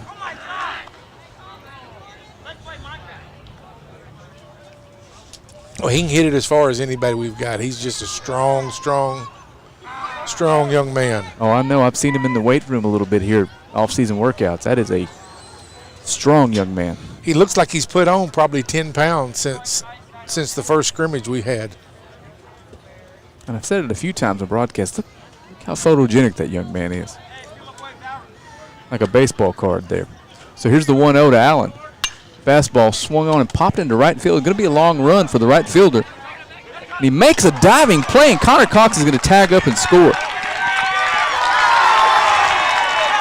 What a play by the right fielder. Hopefully we caught that on camera for you. But, Rex, he made a diving play at the foul line. He did, and that ball, I believe, would have hit fair. So that was going to be a base hit if he hadn't chased it down. Now, because he dove, we scored the run. But still, you got to get that out, and that was an excellent play. And Drew Flores is going to come up with a runner on first base and one down. And because Cox scored, that's going to be a sacrifice for Allen. So it doesn't go against his batting average. He gets the RBI on the play, and first run scored. Lobos lead early, 1-0 here, and this is Drew Flores. And it looks like Matt Sherman is having a little bit more trouble this inning commanding that fastball, which isn't necessarily a bad thing for the Lobos. Not at all. And the two that he has thrown for strikes were right down the pipe. So, ooh, it's a good swing. That is a good swing on that fastball. So Flores is back to even at 1-1 here. And the second time through the line, I mean, everybody's seen it. They've seen the fastball. They've gauged it up. That they know how hard he's throwing. They've seen the breaking ball. So, I mean, it's easier to hit that second time.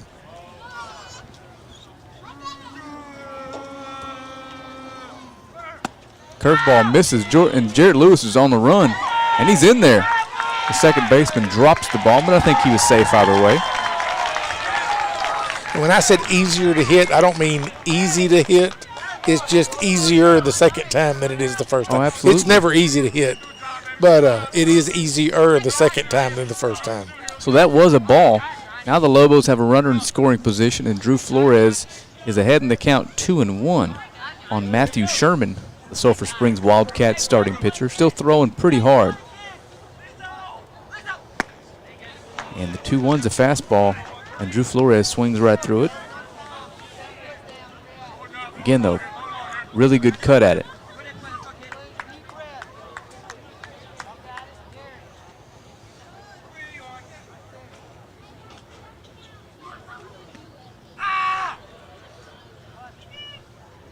Breaking ball.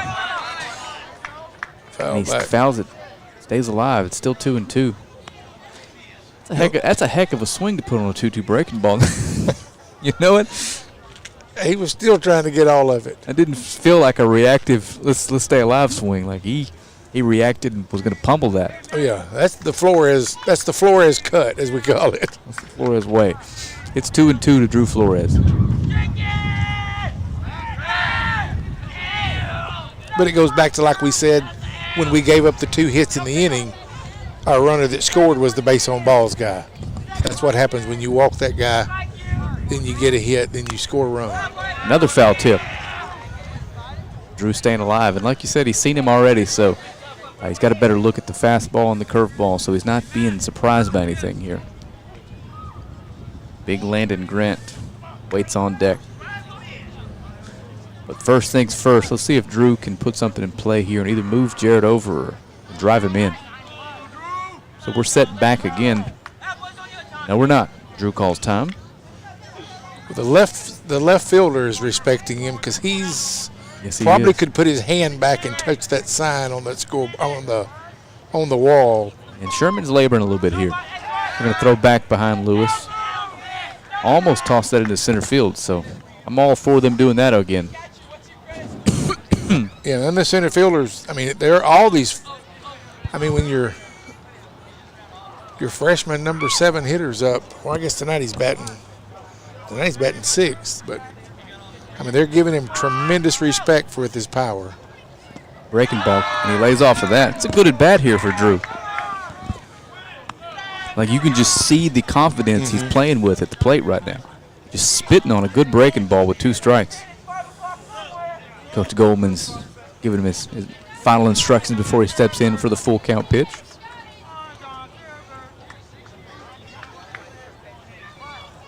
So the full count pitch to Drew Flores is a fastball, and he battles back and works a walk. Excellent, excellent bat for the freshman there.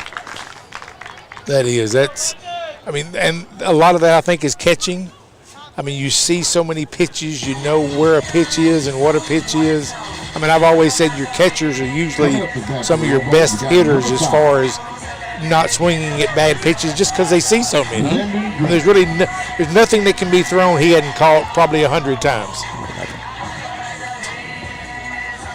Got a pinch runner there for Drew, number 11. Get your name on him here in just a second. But first things first, Landon Grant steps in, and he takes a fastball away.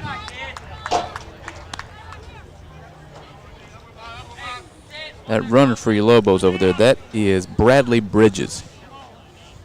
Yeah, we've seen him pitch a few times.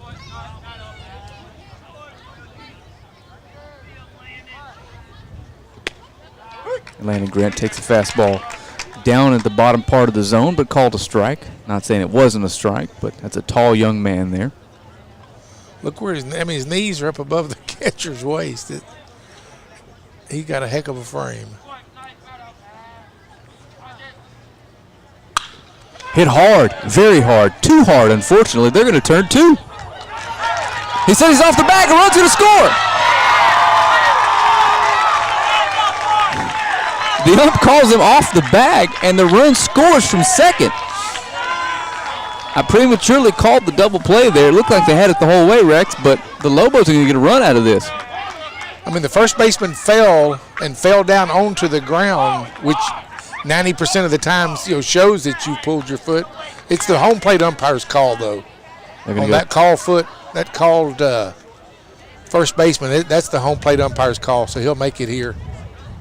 The run did score. It's Jarrett Lewis came across the score from second. All right. They're going to stick with the safe call. Foot's off. Wow. Landon Grant absolutely torched that baseball right at the shortstop. And they pulled the first baseman off the bag with the throw, so the Lobos get a second run here. That right there just shows you how fast he could. I mean, because it was really, really close. Even if he had caught it, I mean, he was getting down that baseline. Yeah, I'm not exaggerating at all. That's one of the hardest hit balls we've had all year. He smoked it. But the Lobos now lead 2-0. And it looks like we got a pinch hitter that looks like Isaac De La Garza from here. And it is. It's number 12, De La Garza. He's batting for touch.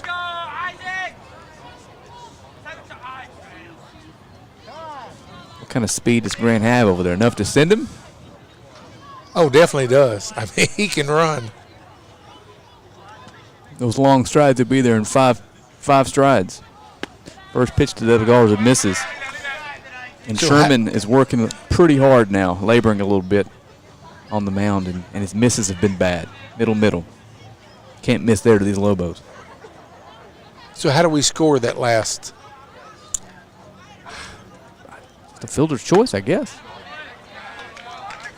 I don't know that it's an RBI because you can't give him an error because you can't assume a double play.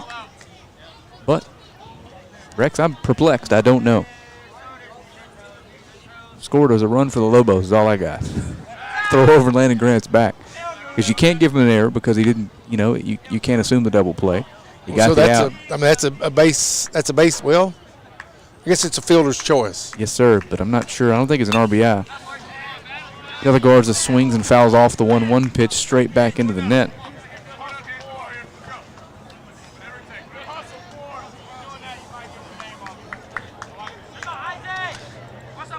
The way these two pitchers are throwing tonight, Rex, that may end up being a big play there. Curveball catches the outside part of the plate. Good pitch. Not a whole lot Isaac could do with that one, but the Lobos come away with a run after putting a couple on.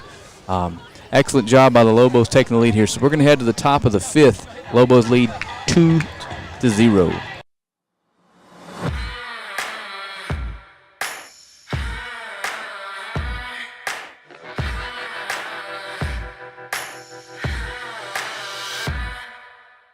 And now at OR, we want to buy your used vehicle and we'll give you guaranteed top dollar for yours. And if you prefer to trade, even better, with massive savings on every new vehicle at OR Cadillac GMC in Longview. All righty, we're back, top of the fifth, and that is Gabe Lewis, who is pitching his behind off tonight. I believe he's got 7 strikeouts through 4. Yes, 7 K through 4, 0 walks. That's all you can ask from your starting pitcher. Now the Lobos have given him not an early lead. We're getting late now. Giving him a lead. And you want your pitcher to come out here and just throw strikes and get you a shutdown inning and see if you can put more pressure on the opposing starter. Oh, yeah, you're in the point. I mean, you need 9 outs. I mean, between strikeouts and routine ground balls and fly balls, you need 9. And you don't want to bat that last half inning. You want to go to the plate 6 times and be done. And so far, we're right on pace. Did you get a chance to check out that softball score from last night? The girls did a heck of a job. That's what happens when a team full of talented athletes, young kids, it all clicks in one night and they just pummeled that team. I felt bad for the team. There's nothing they could do. Every Lobo at bat ended in a well-struck ball. First pitch from Flores to start the top of the fifth, in there for a strike. Second pitch is driven hard to center field right at Ronald Woods, and he makes that play easily. So 2 pitches, 1 out. Gabe Flores is now 8 outs away Now batting number 8 from a Lobo playoff spot. And it seems in this tonight we're on the good side. It seems like every ball they've hit has been right at one of our players. I mean, it's just they've hit a couple of balls pretty decent, but they are. I think we've taken about 6 steps in the outfield. The one night of the season, they didn't need the track stars in the outfield, exactly. right? Exactly. Nobody's chased anything down tonight.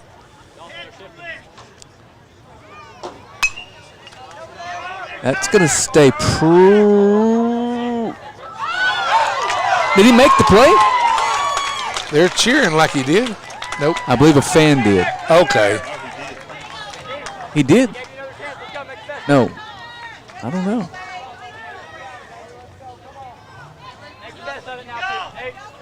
Number 8, Dawson Carpenter, remains at the plate here. It's 1-1 on Carpenter. That's just out of the coverage area of our cameras, folks. We apologize. We're not MLB on Fox just yet. 1-1's fouled back. So we're coming back next year. Hopefully we can kick it up a notch and have 6, 7 cameras out here and have one pointed right at you, Rex. Oh, no. I have the face for radio. I'm too stressed out to be doing all that. The 1-2 is fouled just over the opposing dugout, right at a young man. He dodges that one. So Gabe's got a chance to put out another here. He comes set for the 1-2. Another foul ball in the exact same spot.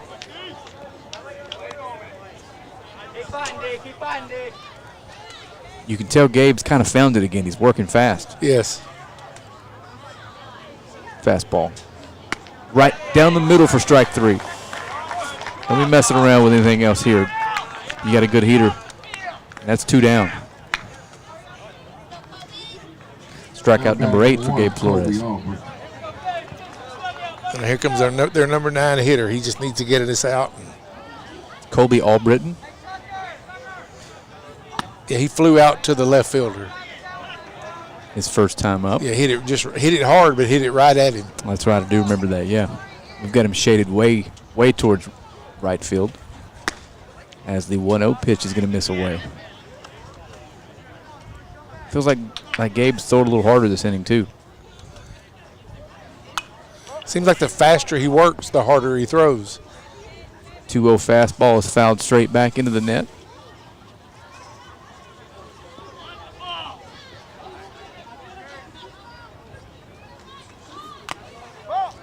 Two-1 fouled back to that high heater. And just like that, we are back to even, 2-2 here. 2 outs, top of the 5th. Gabe Flores is cruising right now.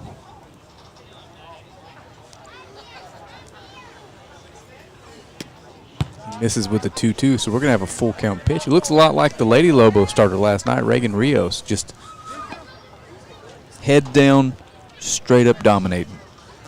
Struck out 11 in 5 innings, and that's all the Lobos needed because they scored 14. And he's going to miss with the full count pitch and walk the 9-hole hitter to turn the order up for Mayor Millsap. Yeah, that's the cardinal sin right there. Walking the number 9 hitter.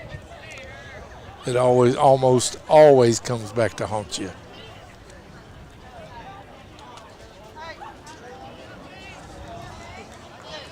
Millsap has one of their 3 hits.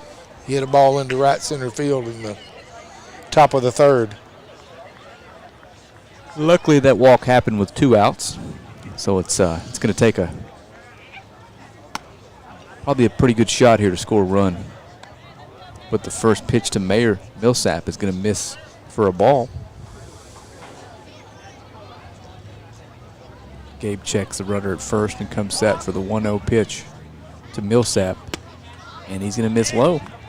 And his little brother's going to go out and say, hey, come on now. When you get home, there's going to be no dinner for you. That's right. if you make us play any more than we have to, I'm going to take your juicy taco.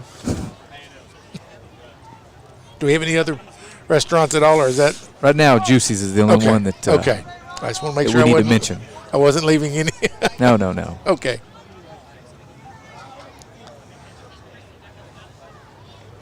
So here's the 2-0 pitch from Flores to Millsap. He's going to throw over. He come close to getting him there. A lot closer than the man on first base, Colby Albritton, thought it would be. He cut about a foot off his lead after that.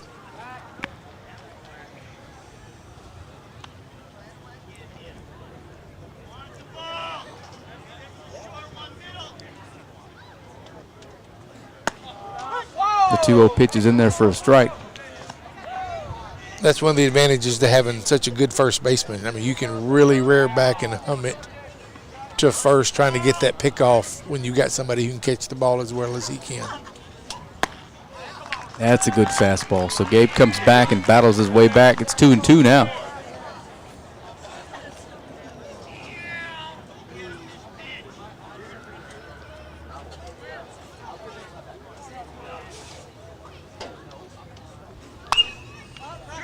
Popped up. It's going to get just out of play. Thought Drew had a shot at that one. I did too. When it left, I really thought it would stay in, but.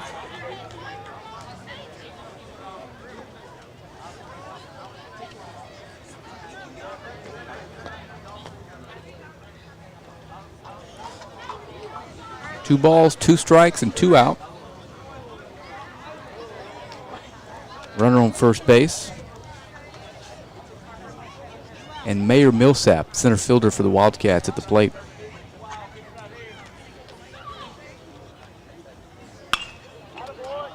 That's fouled back. He battles well. Yes, he does. I mean, if it's a pitch he doesn't think he can do anything with, he just puts his bat out there and fouls it off and comes back up to the plate. And Gabe misses with the high fastball on 2-2, so we've got a full count pitch coming here.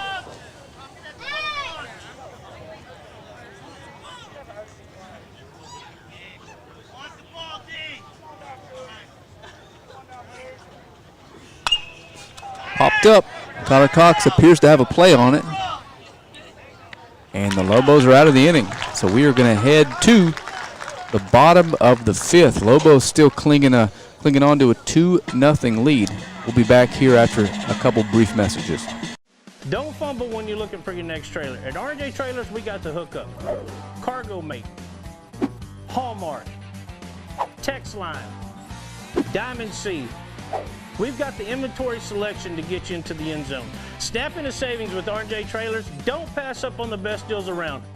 R&J Trailers in Longview and online at rnjtrailers.com. We've got the hookup. Alrighty, welcome back here. Bottom of the 5th inning coming here. We'll start 9 and go 9-1-2. This is the inning we put them away. Everybody will have seen him after this first batter. Will have seen him for the 3rd time, and that's when you do your damage. Unless the really good pitchers will save a pitch till this 3rd time up. They'll try to go. They'll try to go and get everybody out. Be competitive without using one of their pitches, so that the 3rd time up, when the hitters come to the plate, there's a pitch that they haven't seen that they can use when they really need it. And some of them will even have a 4th pitch. I mean, they're really top pitchers. I've seen some of the really good pitchers go the entire game and never throw their best pitch because they were saving it till they had to have it. So Doxy's up, leading off the bottom of the 5th for the Lobos. Big cut on the first fastball, right down the middle of the plate.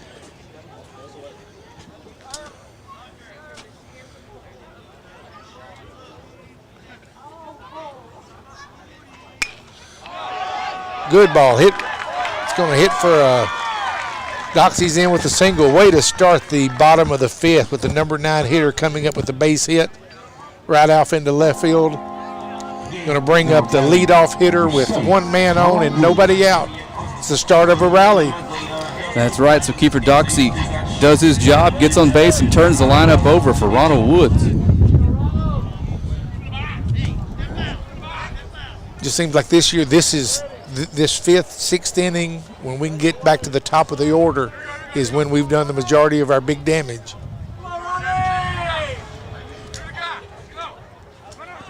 Wood shows bunt, and Doxy was off and running, so he makes the turn. Big wide turn at second base, but Coach Goldman's going to hold him at second.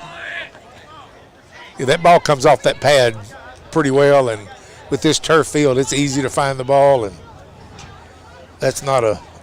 That's right. So if Coach Goldman was bunting there, I believe he's going to be bunting here. Get that insurance run across the plate here in the bottom of the 5th. It is the 5th, correct? Yes, sir. Bottom of 5. I don't think he'll bunt him.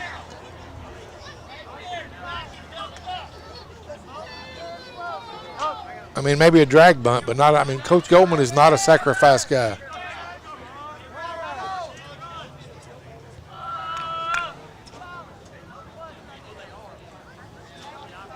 We've had several long discussions about that, actually, over the last 3 or 4 years. Not a sacrifice guy. That's my kind of coach. Why give them away? Exactly. You only got so many of them. Exactly. The 1-0 pitch. He does square the bunt. He can't get it down.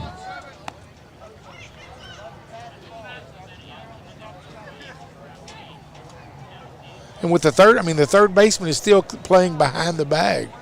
So with his speed, squaring around and going down the third baseline is more trying to. Yeah, that's not a sacrifice. No, that's not a sacrifice. That's you going to outrun that ball to first base.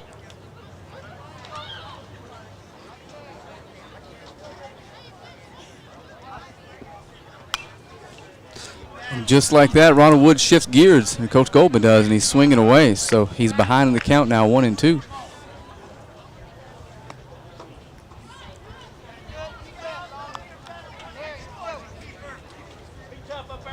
That's a big run out on second base, Rex. Oh, yes. The difference between 2 and 3 is night and day.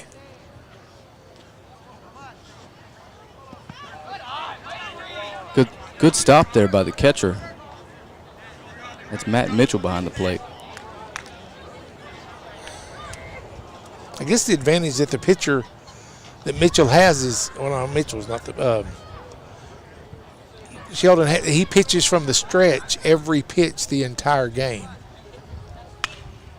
So where a lot of guys struggle some when they have men on base, when they have to go to the stretch, he's pitched for almost like some of the reliever guys in the major leagues that will start a game will pitch like this, but most pitchers pitch from the windup till they get somebody on base. And he's been this way the whole game, so. And we missed it. That was a heck of an effort there by Griffin Crawford, yes. Third baseman. I thought he had a shot to make that play. So the 2-2 pitch to Woods. Swung on and driven to right field. Right fielder camps underneath it, and the runner's going to tag.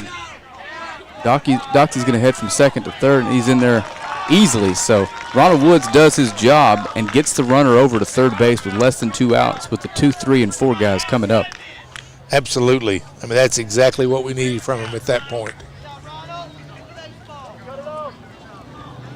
Now we need another deep fly ball like that, and we'll have that third run.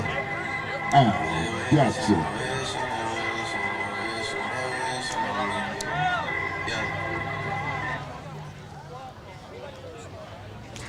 Al Gatton's going to step up with a chance to drive in a run here with just about any ball put in play with the speed on third base.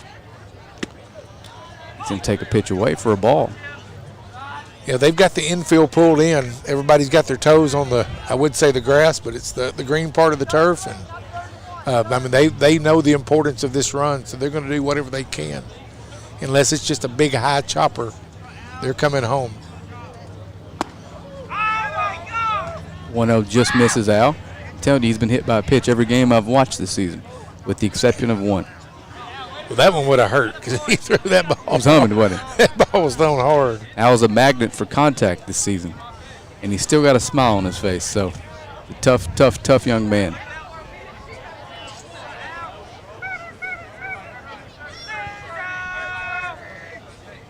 That ball's hit well into right field. Right fielder's underneath it. Makes the play, but a run's going to score easily. Kiefer Doxy comes across the plate for the Lobos' third run of the night.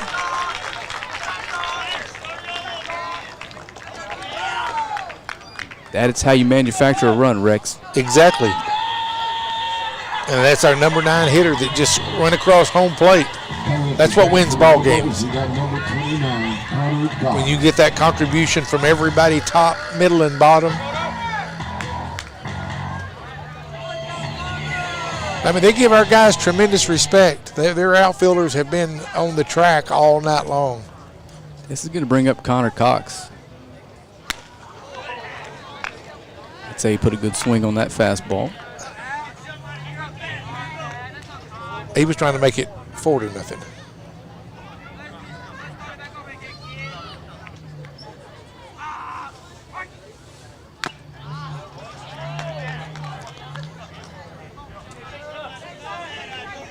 So the 0-1 pitch is foul tipped, and Cox is behind 0-2 here And Matthew Sherman is still throwing just as hard as he was in the early going. He's got really good stuff. Lobos have just put some good at-bats together tonight. Ball's fouled down the line. But a couple Wildcats chasing after it. What a play made down there on the left field line. And Connor Cox gets unlucky with that one. But the Lobos do score a run here in the bottom of the 5th. And we're going to head to a commercial break. We'll be back for the top of the 6th. The Lobos lead 3-0. Howdy, East Texas. Neil McCoy here for Patterson Nissan in Longview, home of the free lifetime warranty. Shopping for a pre-owned vehicle has never been easier. Just head over to PattersonCars.com and you'll find over 1,400 quality pre-owned cars, trucks, and SUVs, many certified pre-owned and backed by the Patterson Lifetime Warranty. And you can buy with confidence because each one has to pass a 167-point inspection before it's listed for sale. Log on and find your new-to-you pre-owned car, truck, or SUV at PattersonCars.com. All right, we're back, Rex, and that is Gabe Flores calmly making his way to the mound to pitch here the 6th inning. And Gabe has had one heck of a night. 6 innings pitched, no walks, 8 strikeouts, and 3 singles are the only base runners tonight for the Sulphur Spring Wildcats.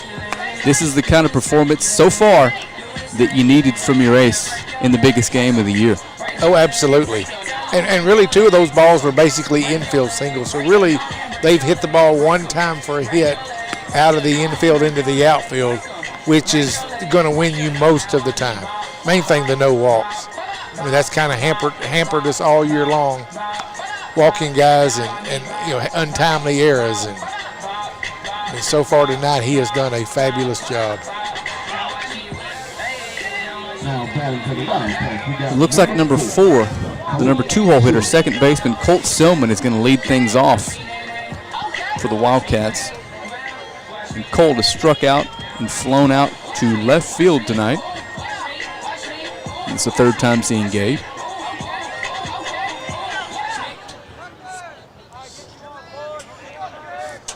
Again, 6 more outs.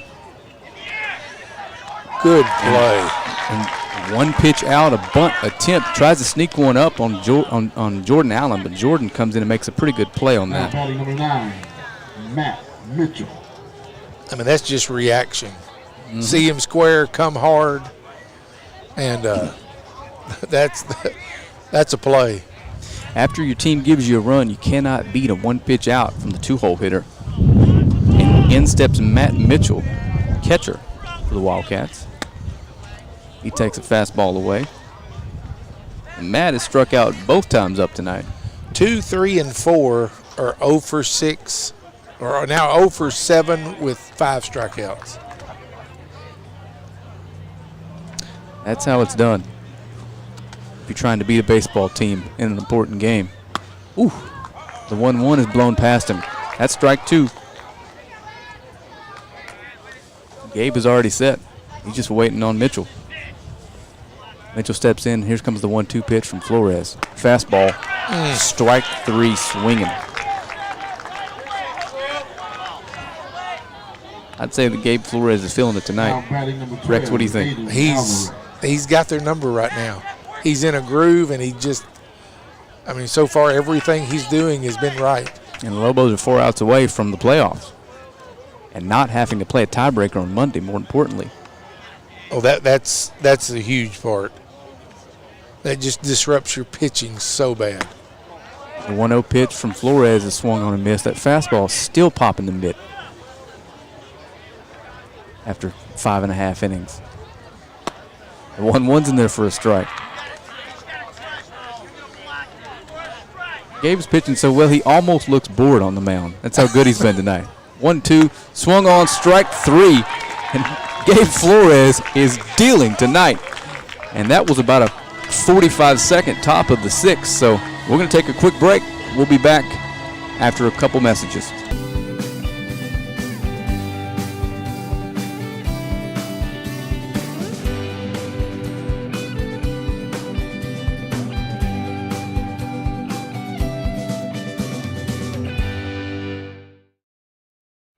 Over the last 10 years, our office has achieved many record verdicts and settlements. Our commitment has always been to outwork and outfight any opponent we have in whatever courtroom we find ourselves in. At Godarzi and Young, we have settlements and verdicts that are unmatched. Whether you come face to face with the corporation or the insurance company, they know that if they don't justly compensate our clients, they're going to have to face the Godarzi and Young trial team in the courtroom. Alrighty, welcome back. Headed to the bottom of the sixth. Lobos lead by 3, and Gabe Flores is putting on a clinic on the mound tonight. He is doing that. This may be the best game that I've seen a Lobo pitcher pitch in quite a long time. Speaking of Gabe Flores, he is going to lead us off here in the bottom of the 5th. He's walked the first time up and had a double the second time, so he's 1 for 2. Scored a run. So if I were to go on a limb here, he's the player of the game so far. So far, he's the man. Makes my decision easier when it comes tonight who I need to go talk to after the game, right? Absolutely. Go talk to his little brother. Yeah. I want to tell him that I'm talking to the guy who hit the most home runs between you two this year. That's it. Oh, you may change that here. So Gabe Flores is going to step in to lead us off here in the bottom of the 6th. Again, Lobos lead by 3. They're 3 outs away from securing a playoff spot, but we've got some work to do here first. So first pitch is a curveball, and they're going to say he didn't swing. That's really all he hasn't done tonight is hit a home run. That could be considered outstanding.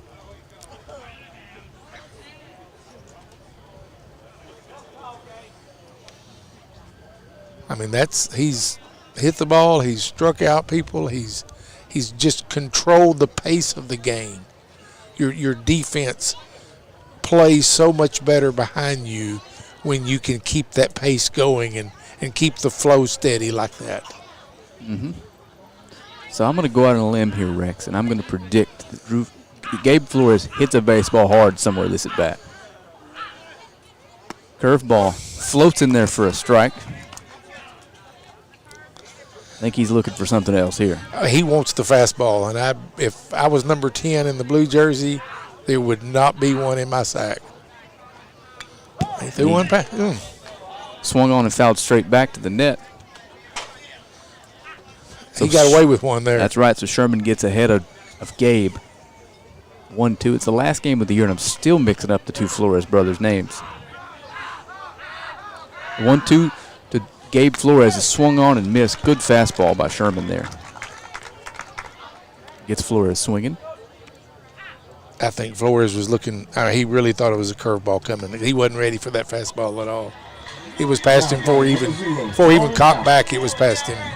He was looking to put the home run icing on this shutout cake, wasn't he? I don't even blame him at all.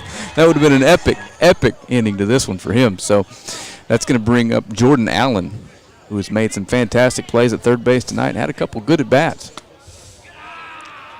Yeah, Jordan's walked the first time up, got to second base. He's the one that had the sacrifice on the fly ball that scored the second run. No, actually, he's the one that had the sacrifice on the first run. And he's ahead 2-0 here. You know, on the ball that the right fielder dove and caught down the line when the runner was at third. Connor came home and scored on it. 2-0 to Allen.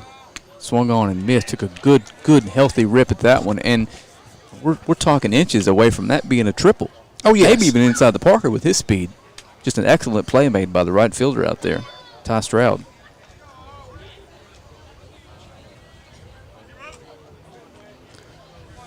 So it's 2-1 here on Jordan Allen.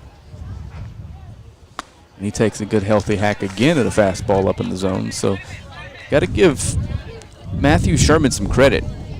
He's fought pretty hard tonight. Lobo lineup is no fun to pitch to, especially when you're being shut out on the other side of things. You got to be perfect. Evens the count at 2. And Jordan Allen's going to step out, regroup here.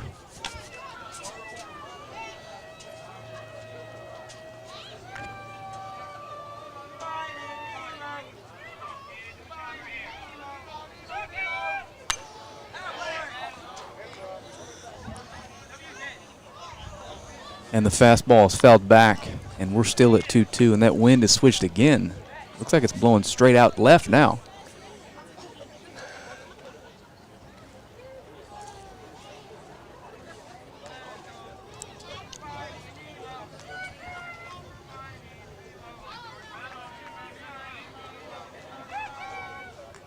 Curveball, and he stays back on it and lobs into left field, but that's a good play out there by the left fielder, Wayne Hinton. He comes on and makes the play on Jordan Allen, and it's 2 down for the Lobos. Their left fielder has had a couple of really, really, really nice plays. That ball was hooking away from him. He got there in plenty of time and pulled it in.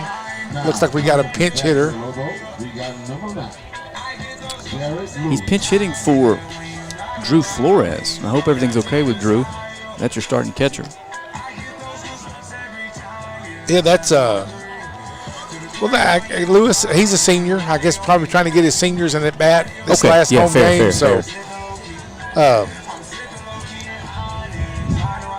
And then that should be pitch 101 for Mr. Sherman. So he's got about 10 more, and they'll have to go to the bullpen. And Jarrett Luce takes the first pitch down the pipe for a strike. Still pumping a good fastball in there, Mr. Sherman is. Oh, yeah, he hadn't lost any velocity at all. I mean, he's just as effective as he was.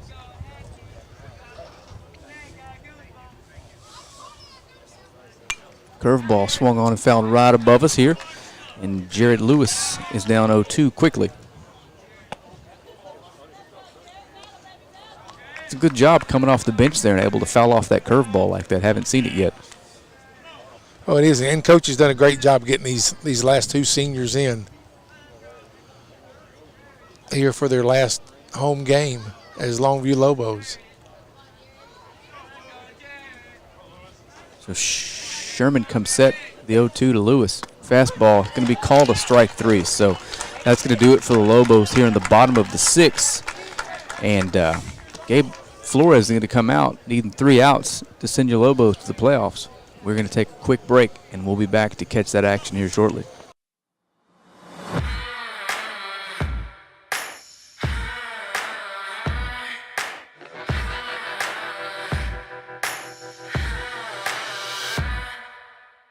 And now at OR, we want to buy your used vehicle and we'll give you guaranteed top dollar for yours. And if you prefer to trade, even better, with massive savings on every new vehicle at OR Cadillac GMC in Longview. Alrighty, we're back here, top of the 7th. Gabe Flores, your Lobo starting pitcher. And as Rex, as you were telling me, what's his pitch count right now? He's at 103 pitches so far. So according to UR rules, he can throw 110, and you can start a batter at 110. So you can actually throw 115, 116, but he needs some ground balls, a fly ball maybe. He needs a good quick inning to get out of here so we don't have to make a change. And what are the odds that the Sulphur Springs manager doesn't know that? Probably slim and none, actually. All right. So I got a feeling we're going to see a couple. Take a strike. Take a strike. Take a strike. And I don't blame him. The way Gabe's pitching tonight, you want anybody but him on that mound right now. Oh, absolutely. I mean, that would be paramount in their mind right now. Get to the bullpen. So the first pitch from Gabe is going to miss high for a ball.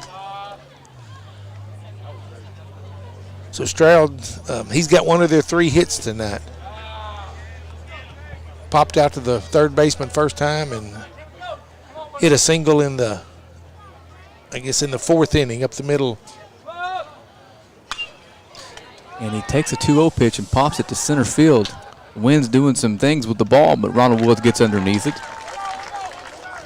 One fairly quick out for Gabe.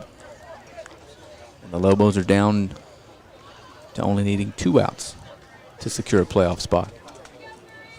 Now batting Number 3, Griffin Crawford, their third baseman's going to step in.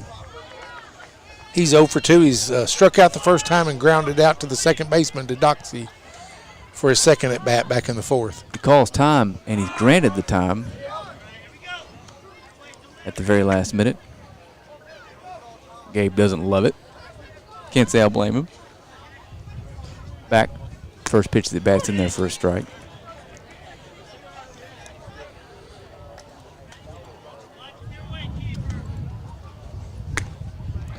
Oh, 2. If he gets him with this pitch, he can face number 10 here. Yes. So the 0-2 pitch from Flores to Crawford. He misses high.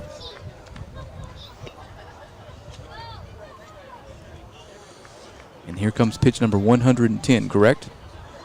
That's 109. Strike 3, 109. No, I guess that was 10 because here comes Coach. Strike 3 swinging. And Gabe Flores is going to have to be removed because of a pitch count, but my goodness gracious, what a night. That is one of the best pitching performances I have seen from a Longview Lobo pitcher in many, many a year. 6 2/3 innings, no walks, 11 strikeouts, and 3 singles. You cannot do it any better than that. His teammates congratulate him. What a way to finish your Lobo career here at home. Hopefully it's not finished, but you know what I mean. Oh, absolutely. On senior night, that's how you draw it up. And with the pitching change, the Lobos' defensive outfield gets a little bit better as Drew trots out to center field, and Ronald Woods is going to move to left. And it looks like that is going to be Tucker Gary. Yes. Number 6, he's going to come in and try to finish this one off, needing one single out. And again, I can't talk about it enough. What an absolutely dominating performance by Gabe Flores tonight. Don't want to count our chickens before they hatch, but we only need one out for the Lobos to head to the playoffs. Oh, he did a fabulous job.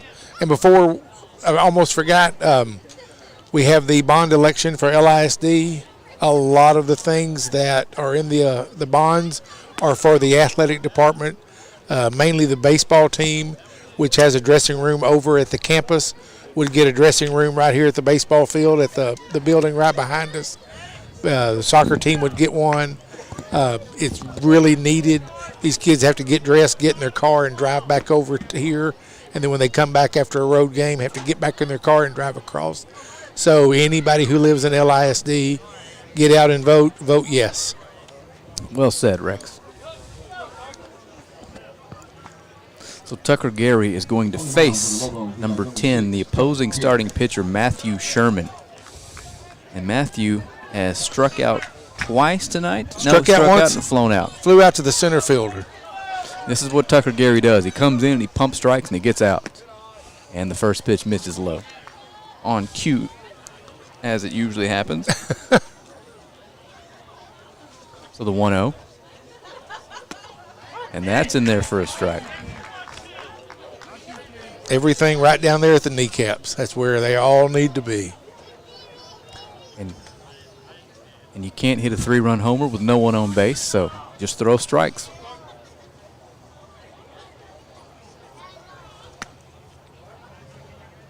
The 1-1's going to miss. So is Tucker a sophomore or a junior? I think he may be a junior, I guess. And we're going to have a foul ball on the 2-1 pitch, so now the Lobos are one strike away from a playoff berth.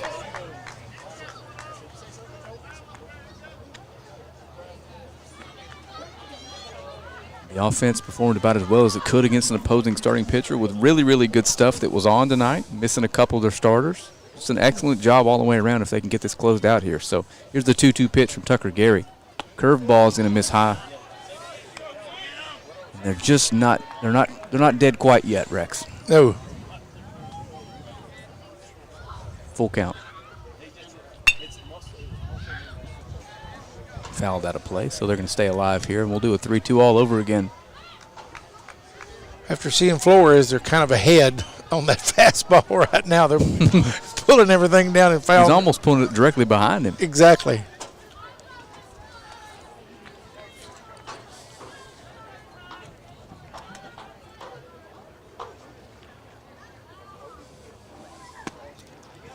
And he's going to lose Sherman. So they're going to have a base runner here with 2 outs. Again, not the end of the world, but you got to get after this young man here. You cannot let the tying run come to the plate. No, absolutely. Here's the number 8 hitter coming up, He's got one of the 3 hits, and he struck out his last at bat in the 5th. So this is Dawson Carpenter.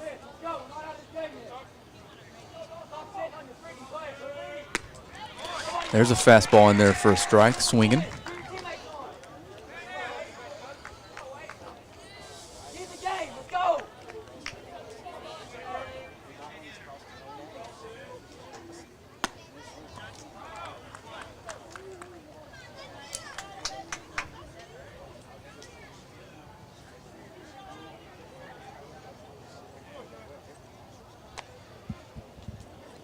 The 1-1 pitch is going to miss inside.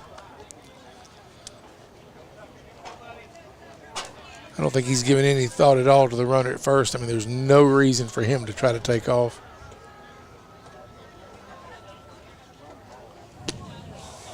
The 2-1 pitch is going to miss a little bit low, so Tucker Gary falls behind Dawson Carpenter here.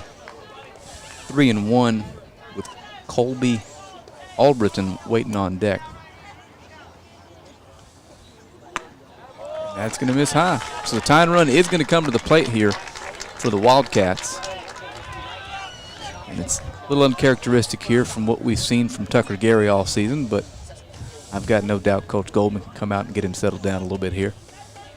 Tying run is at the plate in the form of the number 9-hole hitter, Colby Albritton. He's the shortstop, wearing number 1 for the Wildcats. He's 0 for 1. He walked his last at bat up. So Flores was 1 pitch short, not being able to go after that last hitter. I mean, you figured during the whole game, anytime wasted a pitch, a foul ball that you didn't need. I mean, 1 pitch short.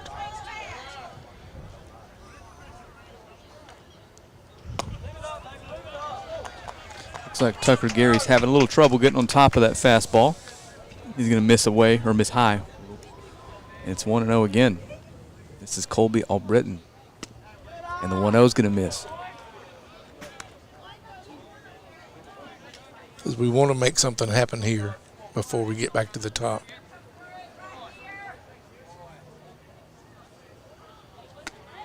The 2-0 pitch is swung on and missed. There's a fastball in there for a strike.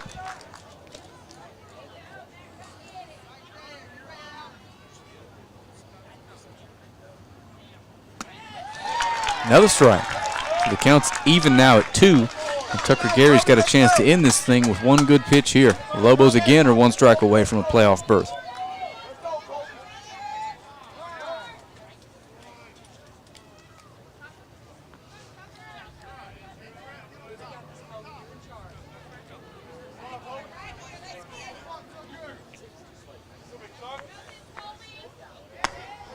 And the 2-2 misses high. Looks like, as usual, Rex, we're going to have a little drama. The runners will be moving. So the count is full. There's 2 men on, 2 outs, and the tying run at the plate here in the bottom of the 7th in the form of Colby Albritton, or Albrighton, I don't know, either way.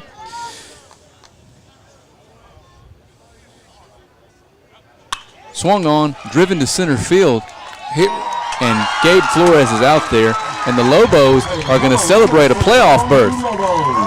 What a baseball game, Rex. It was, and it's very, very fitting that they hit that last ball to Gabe. He started off with the ball in his hand in the top of the 1st, and he had the ball in his hand at the end of the game, and that's the way it should have ended. That's right. So on senior night, the senior comes out and pitches one of the best pitching performances of the season for the Lobos. They cruise into the playoffs behind his 6+ shutout innings, 11 strikeout performance. The offense did their part. Didn't need to do much the way Gabe was pitching tonight, Rex. That's going to do it for us. Hopefully we can bring you a playoff game or 2. All depends on what coaches decide to play. More than likely usually they'll play 1 there, 1 here, or 1 here, 1 there, and then they'll play a neutral site that 3rd game. So probably Thursday or Friday should be a game here at Lobo Stadium. All righty, so I think that's going to do it for us. Appreciate all you guys watching. And appreciate you helping out, Rex, if we don't get to do this again. But what a performance again. Gabe Flores, 6+ shutout innings, 11 strikeouts, and your Lobos are headed to the